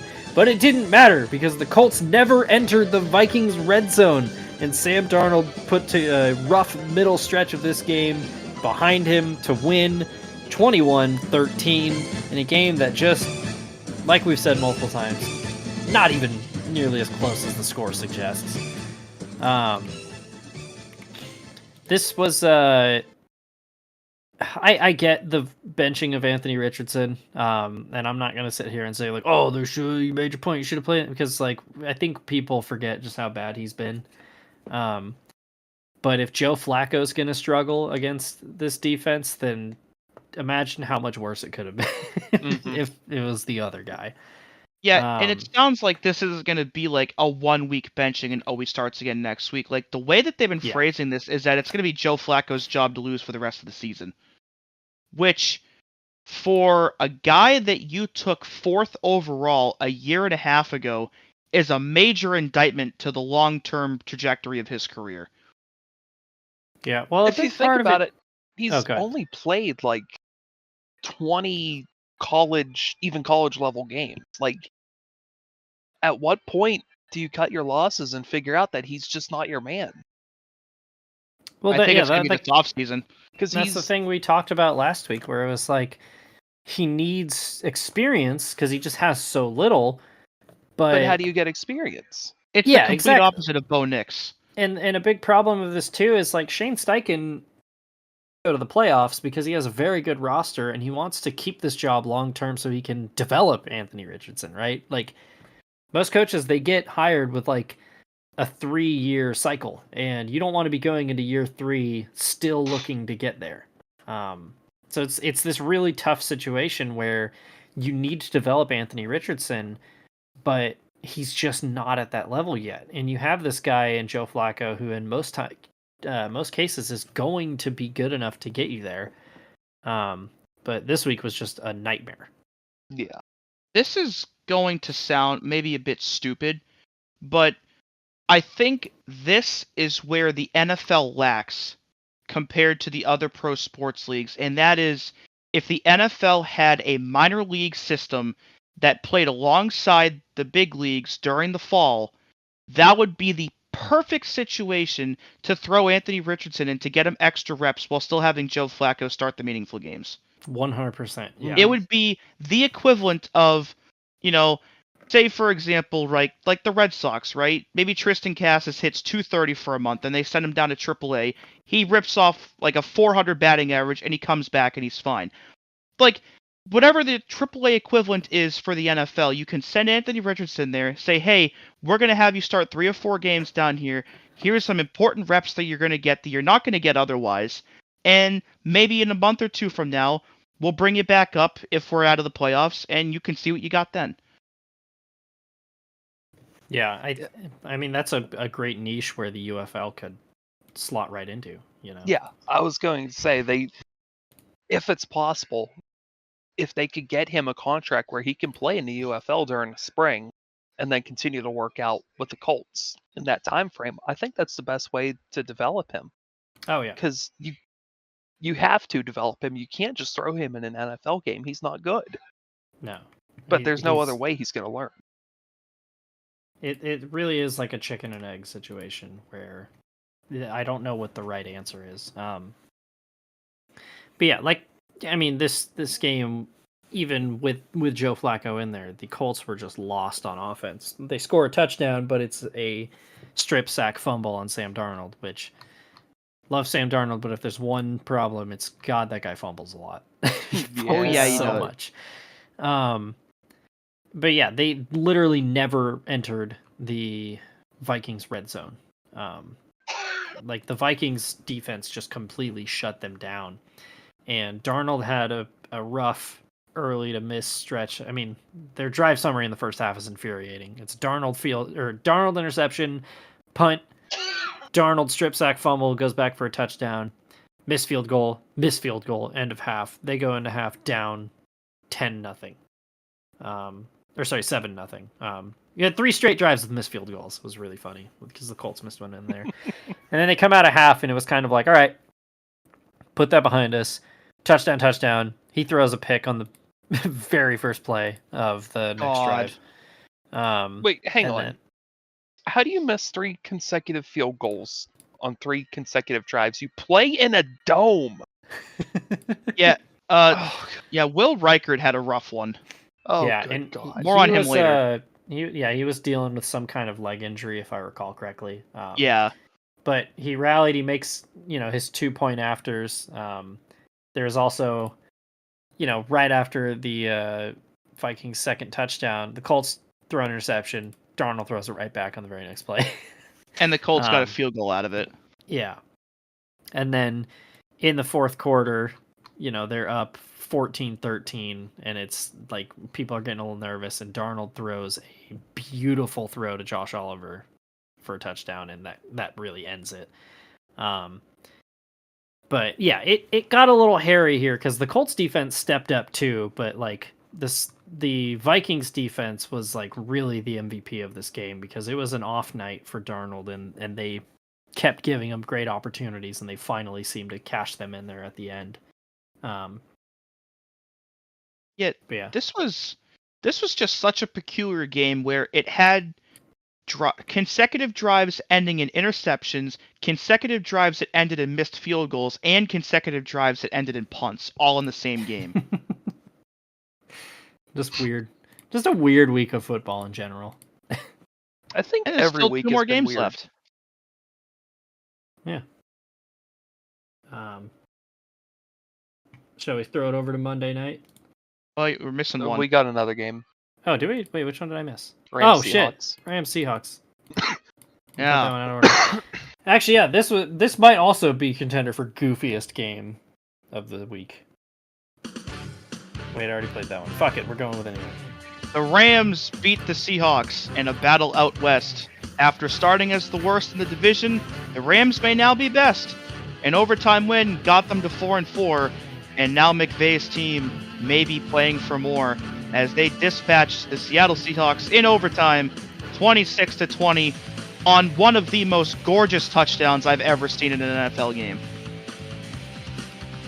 This is another contender for one of those games where both teams tried so goddamn hard to lose. Yes. But a walk-off, one-handed touchdown by Demarcus Robinson on the road to end the game is about the most let your nuts hang moment you can possibly have. So, like, I think the main story out of this was Jackson Smith and Jigba had like a career high game. My 7 God, catches he was for good. 180 yards and 2 touchdowns. The Seahawks jump out to a 13-3 lead at half. The Rams score 17 unanswered after that as the Seahawks just like could not get out of their own way at the end of that. Geno Smith has 2 red zone interceptions. They also had 2 bad shotgun snaps in the red zone, which netted them minus 44 yards. Christ. They put it all together. Geno throws a touchdown on the last drive, or not last drive, but with 57 seconds left, they force a Rams punt to go to overtime, and then the Seahawks end up going for it on 4th and 1 at the Rams 16, which is just brutal. Yeah, I would have taken the points there personally, but I Yeah. get why they did it. And then Matt Stafford, 4 plays later, like you mentioned, beautiful touchdown to Demarcus Robinson for 39 yards. Like, great one-handed catch as well. Yeah, as it turns out, them going for it didn't matter because they went 83 yards in 4 plays. That, like, the Seahawks defense might as well have just stayed on the sideline for that last drive because they did nothing. Yeah, and like this was the type of game that showed like this is what this Rams team can be when they're firing on all cylinders. Like, It's amazing that the Rams won their Super Bowl and everybody was just kind of like, okay, and forgot. Like, Yeah. Matt Stafford is still one of probably a top 10 quarterback in the league right now. At It's a funny. million years old. It's funny too because like that is like an all-time great Super Bowl, and we kind of forget about it. Yeah. It's like Also an instant all-time classic great that halftime everybody. show. Yeah, and everybody was just like, "Damn, that was cool." Wait, what happened? Anyway, Pretty much. Should also mention, Smith and Jigba had 180 yards. He had 60 more called back by penalties. So, like, dude Good should have gone God. for almost 250. He was uncoverable in this game. It was insane. Reminds me of, I think it was when Ohio State played Utah in the Rose Bowl like 3 years ago. And I think he had over 300 receiving yards in that Rose Bowl. Good God. Like, it is still one of the craziest performance. I gotta look this up now to see the actual stat line, but it is one of the most insane individual performances I've ever seen out of a player. And now, finally, in the NFL, we can see that he's, still capable of that. That is nuts. Okay, I found it. In that Rose Bowl, which Ohio State won 48-45, Jackson Smith and Jigba had 15 receptions for 347 yards and 3 touchdowns. That's a solid season for some guys. That's an average of 23 yards per reception. Yeah, CJ Stroud also threw for 573 yards in that game, if you were curious. That is ridiculous. Like, Cam Rising is still in school. yeah, that game also featured Bills legend Dalton Kincaid. Oh my gosh. and Marvin Harrison Jr. That was a very loaded game. But Should also mention this Rams performance came without Puka Nacua because he got ejected early for throwing a punch. The weakest ass shit I've ever seen. that Yeah. should not have been an ejection. No. That was extremely weak. Worst punch, Puka Nacua or Chandler Smith this week? Well, only one of them got fined for it, so. That's true. Well, give it time. Oh, that's true. Puka probably will. I don't know. Puka's not going to lose his job over this one. That is true. Yeah. I do not like James Smith. That's a topic for another podcast. Yeah, go check that one out. Yeah. Later. Yeah, so I mean, the Rams have just clawed their way right back into this this playoff hunt, which is funny because I think we did consider Dunyon ringing them at one point. So Yeah. I think we The did. NFC West as a whole is 4 hobos having a knife fight in a phone booth now. yeah. I is had that sicko designation shit. to the AFC North, but the NFC West is even more like crabs in a bucket.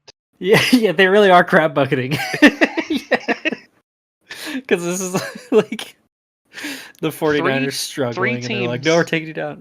3 of the 4 teams in that division have a negative point differential. Oh my god. And the only one that's positive, the Niners, are 3rd. Yeah, the Niners and Seahawks are tied for the most points scored in that division this year, and they're 3rd and 4th in the division.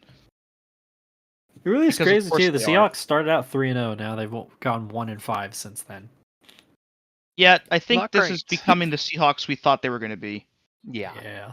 Now, I mean, Geno still had 360 yards despite the 3 picks, and losing 5 of 6 is not good, but with how wide open this division is, it's the one year where you can just play like shit for a long stretch like that, and you still may end up being okay.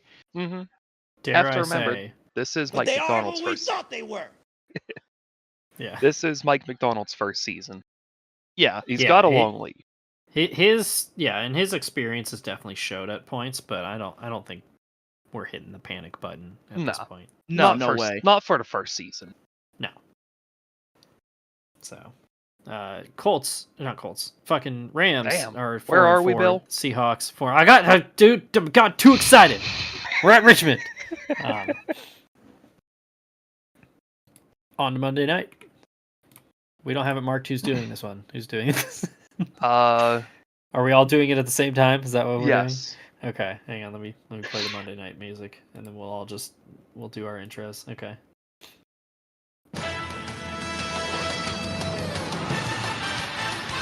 Arrowhead Field, site of more Chiefs bullshit as always. Some way, somehow, they'll find a way. Todd Bowles, staring victory down, said, "No, thank you. I'll go for the tie." As the Chiefs win 30-24 in overtime to advance to 8-0. Yeah, I'm gonna make this up on the spot. We're doing improv here. The Chiefs defeated the Tampa Bay Buccaneers 30-24, and an outcome that you absolutely fucking saw coming. And they move to 8 and goose egg. Have you guys seen Todd Bowles' justification for not going for 2? What did he say? No, but it's It's- probably bullshit. It is genuinely bullshit. Like the reasoning he gives, he's like, well, because of the wet and the conditions, we thought overtime was or we were going to overtime. And I was like, that doesn't make any sense, Todd. Like, what is it being rainy? It's So it's going it's to rain. stay wet. It's If they're- rainy, so you think it's easier to get a stop on defense, win a coin toss, and either stop the Chiefs again on defense and then drive the length of the field and score than it is to pick up 2 yards. If there is one team you do not play for overtime against, it is the fucking Chiefs. When is somebody going to learn their lesson? You don't let them take the ball. Dude, it Like, was just, I'm it not was even fucking infuriating. kidding. As soon as the clock hit 0 for regulation, I knew it was happening. Oh yeah. It was so predictable that they were going to win the coin toss and go right the fuck down the field and score. I knew it was going to happen before it did, and sure enough, that's exactly what it was. And also would like to point out that Patrick Mahomes also narrowly avoided what could have been a very serious injury in this game. Dude, that looked bad in the moment. It really did. Mm-hmm. I thought he fucking blew his ACL out or something, and then he just came back out and said, "No, I'm gonna throw 2 more touchdowns, bitch. What are you gonna do about it?" Well, like This the way happens every year. He has that's true, some freak injury that everybody thinks is going to require amputation, and he comes back 2 plays later like nothing happened. I mean, Yes. this may sound like cynical of me, but I feel like at some point in his career, he's going to suffer an injury like what Tom Brady had in 2008 or what Peyton Manning had in 2011. He's just not there yet. Like almost every good player usually has that happen. I don't wish it on him, don't get me wrong. I'm not going to sit here and tell you that I hope he has that happen. But fuck that, I will. Oh, well, thanks. I don't have to. But I think it will happen to him at some point. It's amazing that he continues to just somehow avoid it in ways that you would think it would happen to somebody else. God. Yeah, I mean, AKA the way he Chiefs planted, it looked like when the way Bo Jackson fucked up his hip, where his like whole Yeah. neck just kind of and like somebody who fucked up one of their hips racing BMX a couple of years ago, like I was like ugh, when I saw that happen because I know exactly how that feels. It reminds me a few years ago when Bryce Harper got that injury during a rain game. He had a jog to first, and he stepped on the bag, and his foot just kept going, and his leg remember bent the other that. way. Yeah. Oh God. Yeah. There's nothing like fucking up your hip like that. It hurts so bad. Hope I never do. But yeah, I'll like take I mean, your you word could for it. you could tell like on the coin toss when it came up heads, the way Baker just like fucking looked up at the sky like, are you fucking kidding me? Yeah, he knew.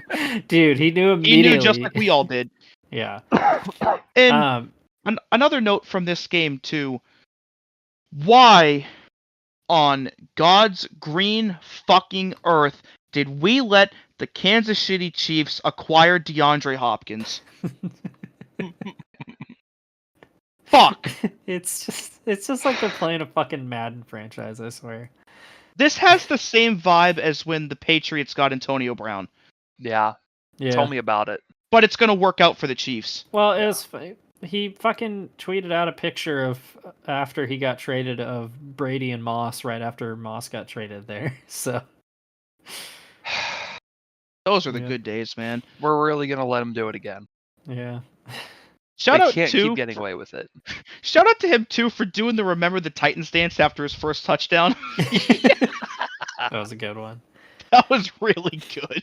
On the Bucs side though, like so the last couple weeks Baker's had some problems with interceptions, but like dude, this was one of his best games he's played all year. I mean, Cade Otton has been a great target for him even with their top 2 receivers, but he's Sterling Shepard. End.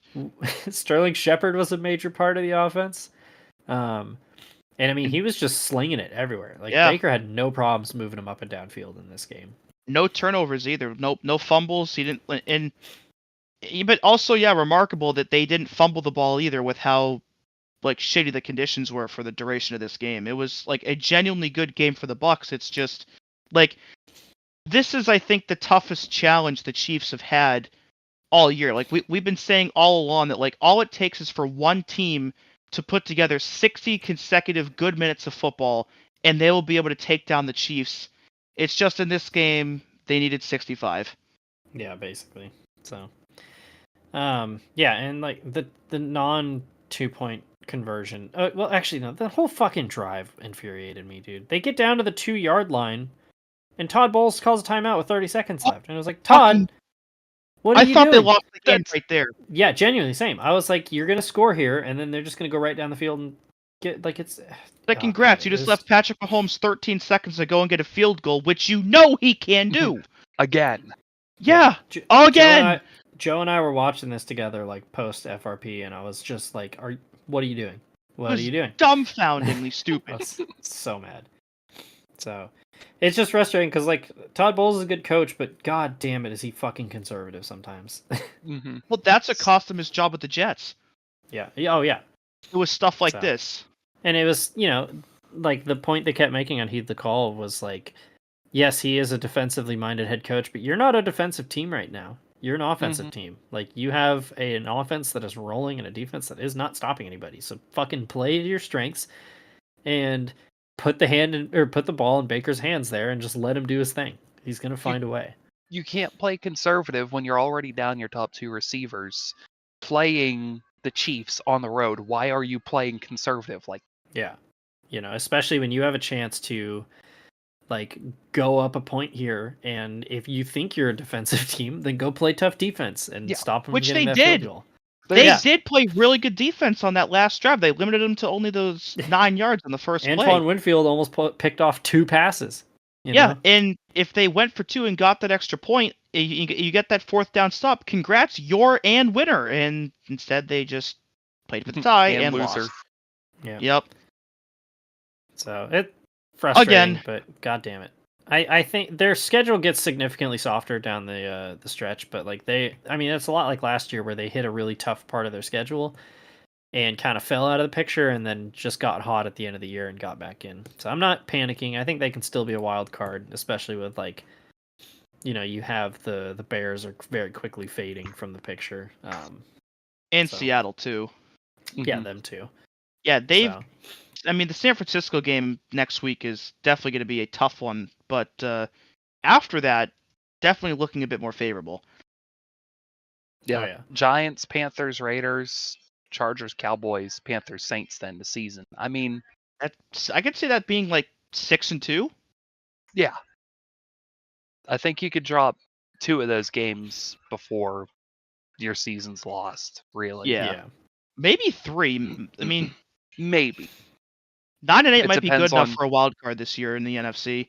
It depends on what the rest of your division does. Well, and how the North goes. Yeah. But it's possible. Well, I guess we'll just have to wait and see. Yeah. Before we get into the news, do we want to do power rankings real quick? Yeah. All right. It's the first ever edition of Matt's mid-season power rankings. It felt really gross calling myself Matt. I never go by Matt. That was weird. I'm not going to do that again. Okay, Matt. I'm going to get some jaunty music going in the background. Wait, I already played that one. There we go. All right. Starting at number 32, the Doldrums, the worst in the league. I mean, you guys could probably figure this one out. It's the New Orleans Saints. Boo! That's bullshit. What are you talking about, man? You don't know shit. I didn't think I was going to get heckled on the first one. 31, the Las Vegas Raiders. 30, the Panthers. 29, the Browns. 28, Giants. 27, Jags. 26, Patriots. 25, Titans. Those ones are all kind of... and 24, Dolphins. They're all kind of interlinked. You really There's think the always Pats are next the year. best 2-7 team? Do I? No, the I'm Titans are shocked- above them. I'm shocked you put the Pats that high, genuinely. I'm cool with it, though.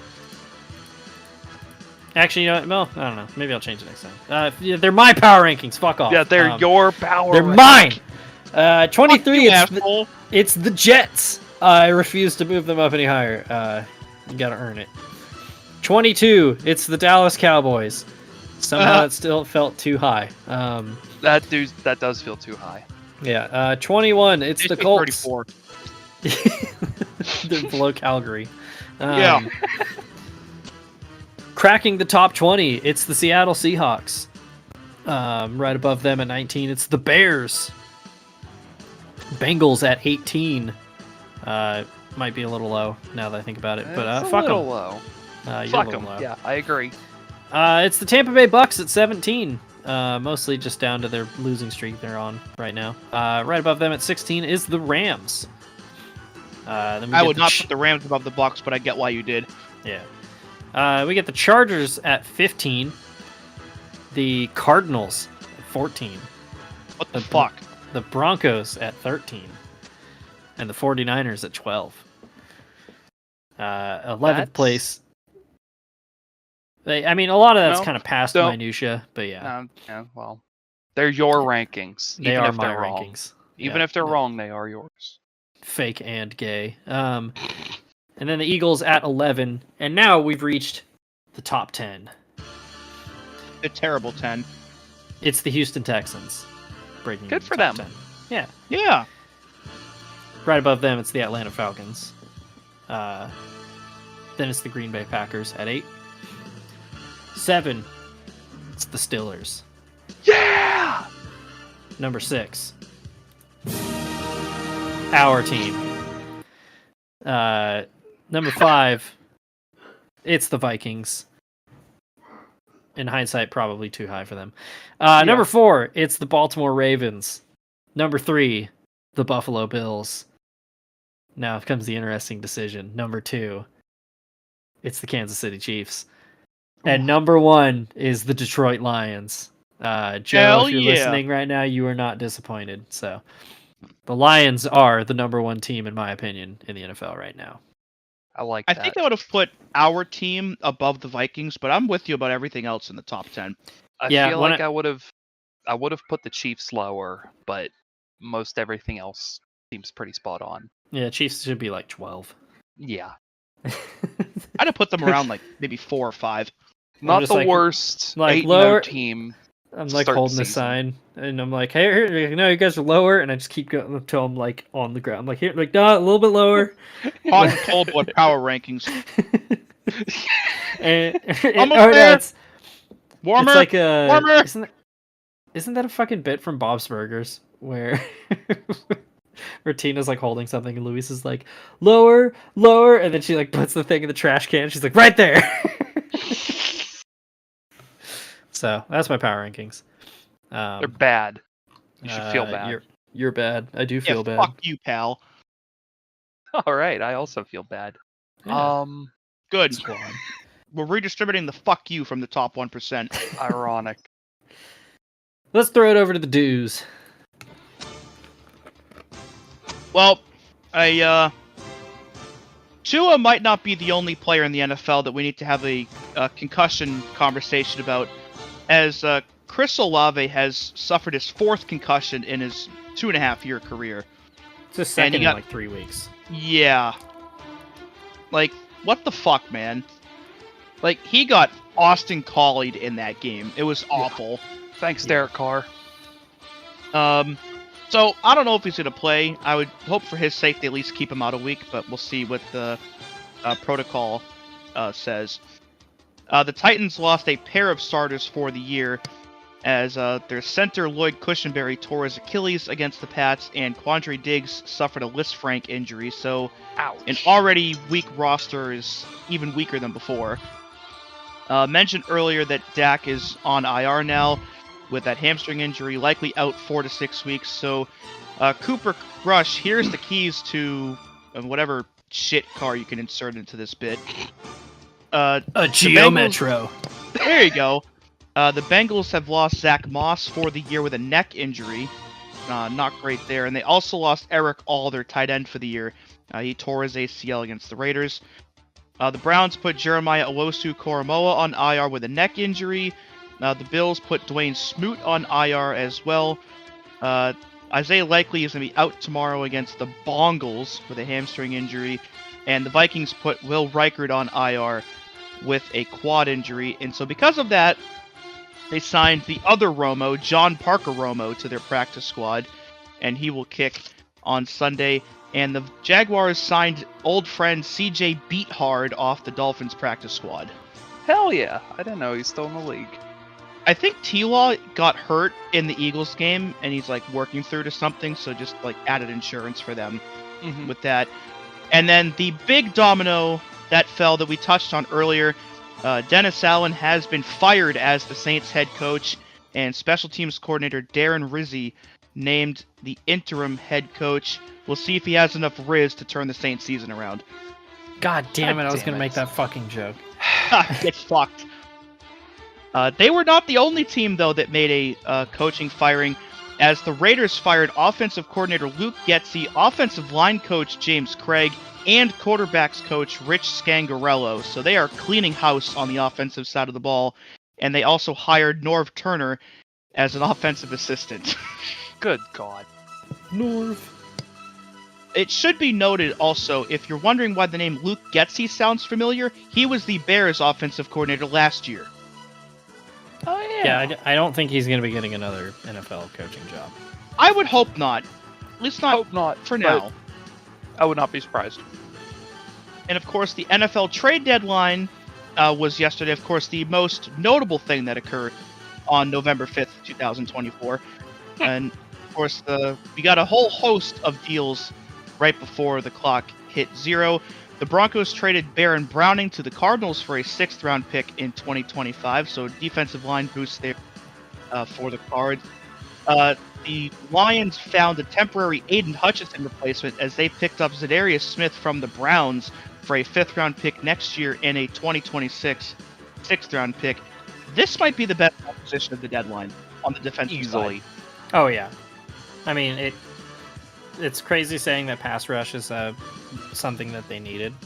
But Nobody's going to replace Hutchinson, but this is about as good as you can get. yeah, especially because he's been such a good wingman for Myles Garrett over the last season and a half. Like, it's a huge move.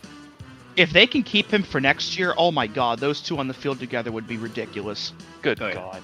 And when they get Kyle Pecco back, who they got lost for the year earlier in the year, look out. With the Zach Moss injury, the Bears traded Will Herbert to the Bengals for a 7th-round pick next year, so they'll have a backup now for what will likely be Chase Brown for the rest of the year. The Cowboys traded a 2025 4th-round pick for Jonathan Mingo for some reason. Why? What are we doing here? So the pick they used for Amari Cooper turned into Jonathan Mingo. Pretty much. Yeah. Good job, guys. God damn it! I And- hate this team so much. And the trade that might eclipse Zadarius Smith as the best defensive pickup is what the Commanders did on Sunday, as they picked up Marshawn Lattimore from the Saints for a 3rd, 4th, and 6th-round pick next year. I was surprised the Saints traded him, but for of all the teams to get him, it is huge that the Commies are the ones that did. Yeah, well, I think a big part is the Saints are looking down the barrel of a multi-year rebuild. Yeah. They 'cause just along- have to bite the bullet. Yeah, because alongside the the players, actually to throw it back to Dennis Allen real quick, because there was all the comments by players of like basically coded ways of saying they wanted him gone. Gail Benson, the owner, she's been pretty hands off because she's not a sports person, right? Like, she inherited the team after Tom Benson, her husband, died, and he willed it to her. And Mickey Loomis, the GM, has literally been there longer than she has. And so he has essentially been running the team for the last 10 years, And she's always just been kind of hands off. Like, it's kind of like the relationship between like the Queen of England and Australia, where like once a year she'd check in, like, are things going normal? And they're like, everything's fine, don't come over and look. That's kind of how things have been. And then things have been so bad that she personally has been interviewing players and staff to figure out what's going on. And so Mickey Loomis might be out too. Damn. Because That would be a big shakeup for them, because I think he built most of their Super Bowl roster. Oh yeah. I mean, he's been there since 2000. Yeah. He was the one who brought Sean Payton and Drew Brees in and built that Super Bowl team. And then the 2017 draft class, which had Lattimore and had Michael Thomas, right? Michael Thomas was in it. Alvin Kamara was in it. Like a hugely successful draft class that reopened their Super Bowl window, and they've just been pushing it back and back further and further since then. And the Bills finally come. You can only do that for so long. So it would be actually really, really big deal if they end up getting rid of Loomis at some point. Mm-hmm. Yeah. So bad times in New Orleans right now.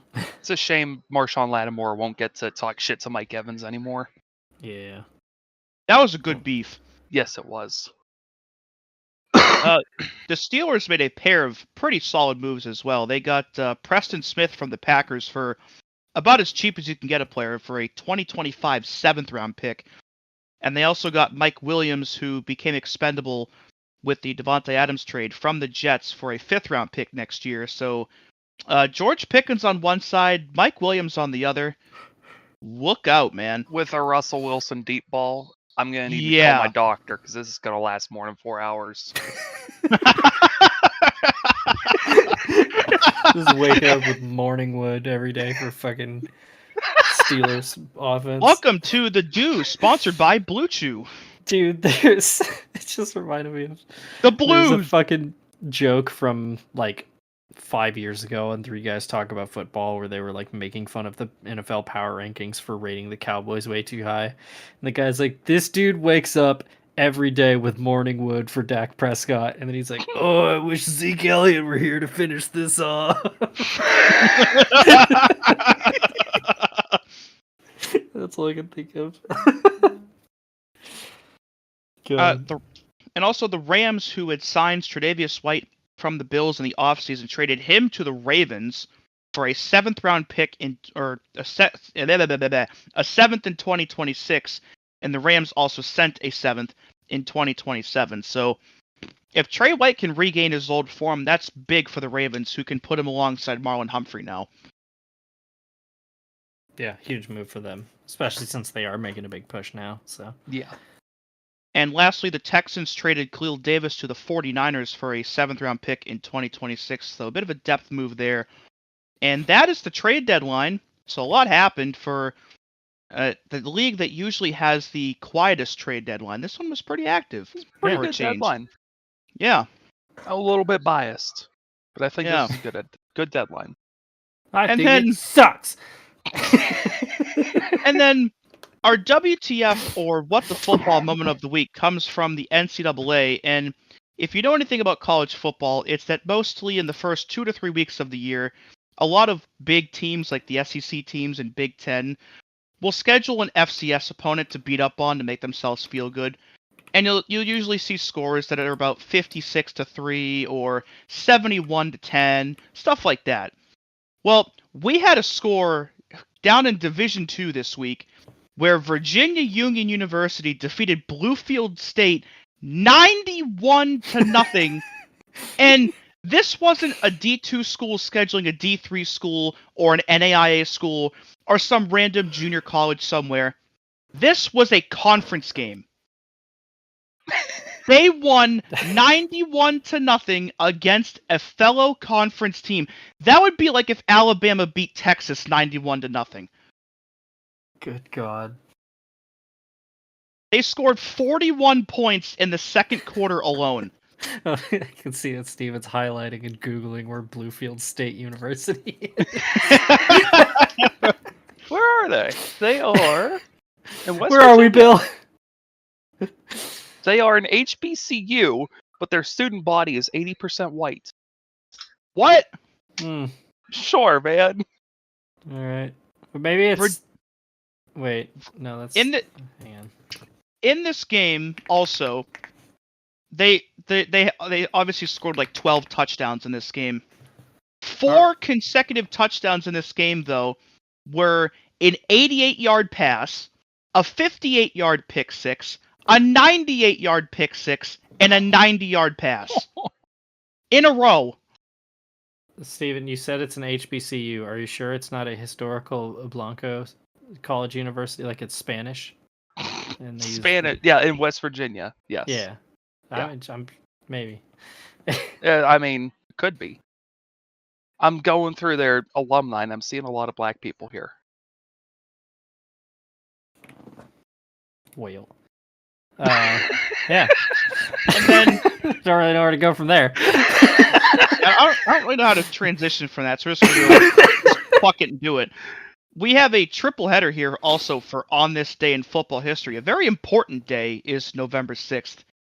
In 1869, Rutgers and Princeton played the first ever college football game, which Rutgers won 6-4. Yes, that was scoregami. 6-4. How would it not be scoregami?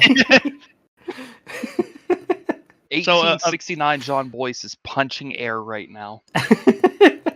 So obviously a landmark moment. It was the first true American football game played. November 6th, 1929, the first NFL game at night was played, which involved At the night. Chicago Cardinals defeating the Providence Steamroller 16-0. We got just the one. There's only one Providence Steamroller. Yeah, only one of them. I mean, that was the problem. They only had one guy out there. That's probably why they lost. The Hey, he's on a Steamroller were steamroller. also the defending NFL champions in that game. And then lastly, Just one guy. Yeah. Yeah. Just one. And lastly, November 6th of 1995. This one's not as fun, but a very important moment in the history of the NFL. Art Modell announced that he was moving the Browns to Boo. Baltimore for 1996. Boo! Boo, Do you Art really Modell. want the Boo. Browns back, though? No, I just don't like Art Modell. That's true. Yeah. We could have had a Browns Super Bowl in 2000. Look what you Yeah. look what Oh, you good took away God. from them.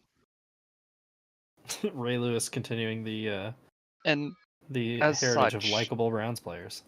the AFC North is now 3/4 Browns. Yeah. Fun fact about that as well. Bill Belichick, who was fired after 1995, was initially promised to retain the job in Baltimore for 1996, and then Art Modell changed his mind and fired him anyway. Bruh. Like that Art in, Modell guy seems like a real jerk. Real bozo. but imagine Real- being Art Modell though, and looking back on it and realizing that if he had kept Bill Belichick for 1996, the Patriots dynasty probably doesn't happen. Sucks Yeah, to that's suck, bitch. Well, it is really funny to think that, like, before the Baker Mayfield playoff win, the last Browns playoff victory was Bill Belichick beating the Patriots in Cleveland. Uh huh. So what you're saying is we need to come full circle Yeah. once Stefanski's gone. Belichick's Oh, back, baby. shit. Yep, and then Yeah. he's going to go to the Jets and resign again, and then he's going to go back to the Patriots again for 20 years. He's going to retire when he's 99 after winning 6 more Super Bowls. Good God. He's just going to be a head in a jar on the sidelines like Futurama. Time is a flat circle. And that was the dues. God, that was the dues. Onion rings. I'm gonna nominate the Cowboys. I agree. Yeah. They're Dunyan. Dunyan If rings. If Dak hadn't gotten hurt, I would have disagreed. But with him being on the shelf now for the next 5 weeks or so, I think that's it for them this year. Yeah, it's over. Yeah. I gotta remove the another Panthers one because they won again. Oh yeah. Alright. I think we should remove one of the Bryce Young ones too, because he was the winning quarterback for that game. That's true. Yeah, Yeah, we'll get rid Bryce of that Young again. Yeah. I think we need to put Dennis Allen on there though, now that he's been canned. Yes, Yeah. Dennis Allen's Dunyan rings, as is Luke Getzey. Yeah. I'm not ready to put Bernie Sanders on there. I think there's still a chance. There's still a chance he can cash in Man. his money in the bank. Yeah.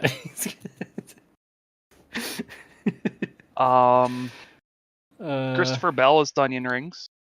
Yeah. Oh yeah. Yeah. I agree with that. All right.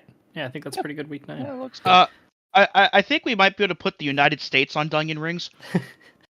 I'll give it time. Yeah. I want to see if they can turn this around. It's Just wait they're till the dangerously deadline. close.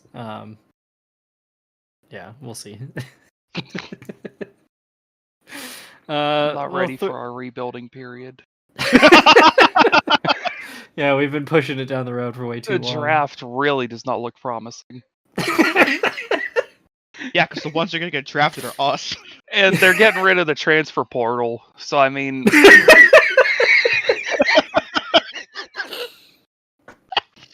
Dude, this new collective bargaining agreement is fucked. Yeah, whoever Can we the have a Players strike? Association rep was needs to get fucking beaten, man. They fucked us all. They were not negotiating in good faith.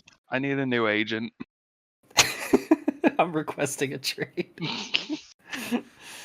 I'm gonna hold out by not going to work tomorrow. Is a free agent just a sovereign citizen? It's Yeah. God. Anyway, let's get to pick they thems. We're going too far Yeah. down this bit. Yeah. Starting with Thursday night. What a game. Bengals at Ravens. Ravens. I'm Maybe taking Al the Michaels Ravens. won't want to die for once. I'm thinking. Fuck, I'll go Ravens as well. Yeah, that's what I'm thinking. Giants at Panthers in Germany. Dear Oh God. God. Give me the Panthers. Fuck it, let's go. I was I picked thinking it right about last it. week. I got it right last week. The Giants are a more talented roster, but I think that's about the only thing they've got going for them here. I'm gonna pick them anyway, but this game might be the worst one of the year. I don't know. The Saints still have to play the Panthers again, I believe. That being said, give me the theirs. Saints Panthers played week 1, by the way. I thought As they well. played twice because it's divisional. Yeah, they are. Yeah, the game on Sunday was the second game.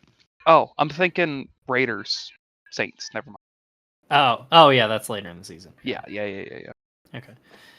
All right. Patriots at Bears. Da Bear. The Bears are 4-0 at home, and they're 0-4 on the road. That being said, I'm picking the Patriots like I always do. This is a you better fucking win this one game for the Bears. Like, Yeah. Yeah, this is like Matt Eberflus' job security game. do not fuck around because you will find out. That being said, Caleb Williams versus Drake May could be very entertaining. Yes, it could. Oh yeah. The actual football could be very entertaining. I just Yeah. don't know about everything around it. Yeah. I'm here for it. Genuinely great game. Huge game in the NFC wildcard picture. 49ers at Bucks. Niners. I think McCaffrey, I don't know if he's coming back this week, but I think he got at least designated to return from IR. But I still think the Niners are a talented enough team where they could still win. I think the 49ers are going to win, but I'm going to say go Bucks. Honestly, this is a toss-up game for me. Yeah. Yeah. I want to say the Buccaneers, but if McCaffrey has a chance to come back, I'll take the Niners. All right. I mean, the Niners are also just have more depth as well, so like they're both missing a lot of key pieces, but the Niners are able to replace them better. All right, then we get a huge game in the AFC West. Broncos, Chiefs. The Chiefs are going to be 9-0 after this game, and I don't like it. So, up until last season, the Chiefs had won 2, 3, 4, 5, 6, 7, 8, 14 in a row against them. And then the Broncos beat them 24-9 last year. So, 16 in a row. I got that one wrong. It's going to keep going. Give me the Broncos. Ooh. I think Sean Payton plays miserable enough football to catch the Chiefs off guard, and they're going to get their first loss of the season. I could kind of see that too. I still think that these two teams are going to split their two meetings, but I think the home team is going to win them both, so I'm picking the Chiefs for this one. I'm going to take... Yeah, fine. My gut's telling me Broncos. Let's go Broncos. Let's go. Hell yeah. Hey, don't get me wrong. I hope you guys are right on this one. Yeah. Taking Well, it for the team, I guess. You're like hedging your bet because you're like, if I get my pick right, I'm happy, and if I get it wrong, the Chiefs lost. Or Chiefs Exactly. lose. I win either way. Yeah. Bills at Colts. Locking the Bills. There it is. This is exactly the type of game that the Bills fuck around and lose. I'm picking the Colts. It really is. Did you say you're picking the Colts? I am picking the Colts. Oh my god. Just fucking around and refusing to find out. I'm going Bills, but I could see it happening 100%. Steelers at Commies. I love our team, Ooh. baby, but I got to pick the Steelers.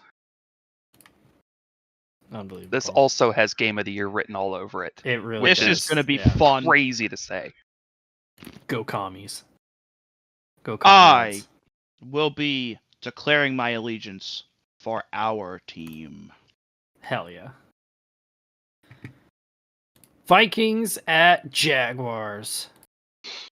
I'll be taking the Vikings. This is a trap game, if I've ever seen it. I was thinking it. Oh, you're not I'm wrong. taking the Vikings, but I could see the Jags like stealing this one. I will be proceeding with caution by picking the Vikings. Yeah, that's how I feel basically. Treading lightly. Falcons at Saints. I'm gonna lock the Falcons. Damn it, I was thinking about that one. It's like it. See, this is a tough one for me because this is gonna be a fired head coach game for the Saints. Oh, fuck it is. The Falcons always fuck around when they play the Saints, even when they're clearly better. But I'm gonna take the risk anyway and lock them. You know what? I might have to take... I usually lock the fired head coach game, too. Should we get a lock off here? Do it. Let's do it. I'm locking the Saints. Let's go. Rizzy's gonna riz him up. Okay, Steven, you need to change your lock to a tie for this game. I'm not locking a tie, little bro, but I will pick a tie for this game. Let's go. Titans at Chargers. Ugh. Ugh. Chargers, needless to say. Yeah, Chargers. Yeah, Chargers. I think the Titans could make this one a bit interesting, but they're just too depleted right now. Yeah, and Yeah, Justin yeah, Herbert is Justin Herbert. God, we picked it in unison almost every single game. Good, then we'll all go down together. Yeah. Jets at Cardinals. Oh, Go Birds. Go Cardinals. yeah. Go. I'm gonna go with the Cardinals here. It's George time. Jets. Oh my god. Bitch. Steven's back on Well, his you Jets said grift we again. were picking in unison. Fuck that. Eagles at Cowboys. Eagles. I'll regrettably be taking the Eagles. You know how funny it would be though if Cooper Rush beat the Eagles again? Oh, that is true. Yeah, you know, give me the Cowboys for one last time. One The last Boaz. time. This might be the last time for the season, so. Sunday night, Lions at Texans. What a game. This was going to be a great game, and then Nico Collins got hurt, so I will be taking the Lions. I will also be taking the Lions. Yeah, Lions. I mean, if this was 3 weeks ago when Collins and Diggs were healthy, I might have considered the Texans, but they're too Yeah. They're beat up too at hurt. wide receiver. Oh, yeah. And then finally, Monday night, Dolphins at Rams. A game might be a good game, but Dolphins are kind of down and out in terms of like playoff picture. I'll be taking the Rams though. Second time this year the Dolphins are going to make a stinker on Monday Night Football. I'm picking the Rams. I am very tempted to pick the Dolphins. Do it. Because You they won't. have... Okay, give me the Dolphins. All right. And that was pick they thems for week 10. Yeah. Man, that is an ugly schedule. There's a lot of Oh, butt this is shit either- on here. This is either going to go really good or really bad. Can't you guys wait? Unbelievable. I'm so excited. Well, that was another fabulous episode of Oofsides here on Track and Turf Media. You can follow us on whatever websites. I totally We're on all of forgot. them. Yeah, I made last year an Oofsides Blue Sky, so maybe go follow us there. Yeah. If you, wanna You should check that out. use that. I am. I'm gonna try to use Do that. it. So Use it. I'm gonna. Do it. Shut You're up. gonna? You should He's post gonna. You should post on Telegram. I should post on. True. I have a Telegram. Still have Telegram, I think. You know, in just like a broader sense, like just remember there's good things in life too. I hope Like football. yeah, if you listen to this Football! show and you watch football, I hope this was a bright spot, you know? So remember to stay positive where you can, call your loved ones. And, What are we calling them? Dave. And on that note, we'll see you next time.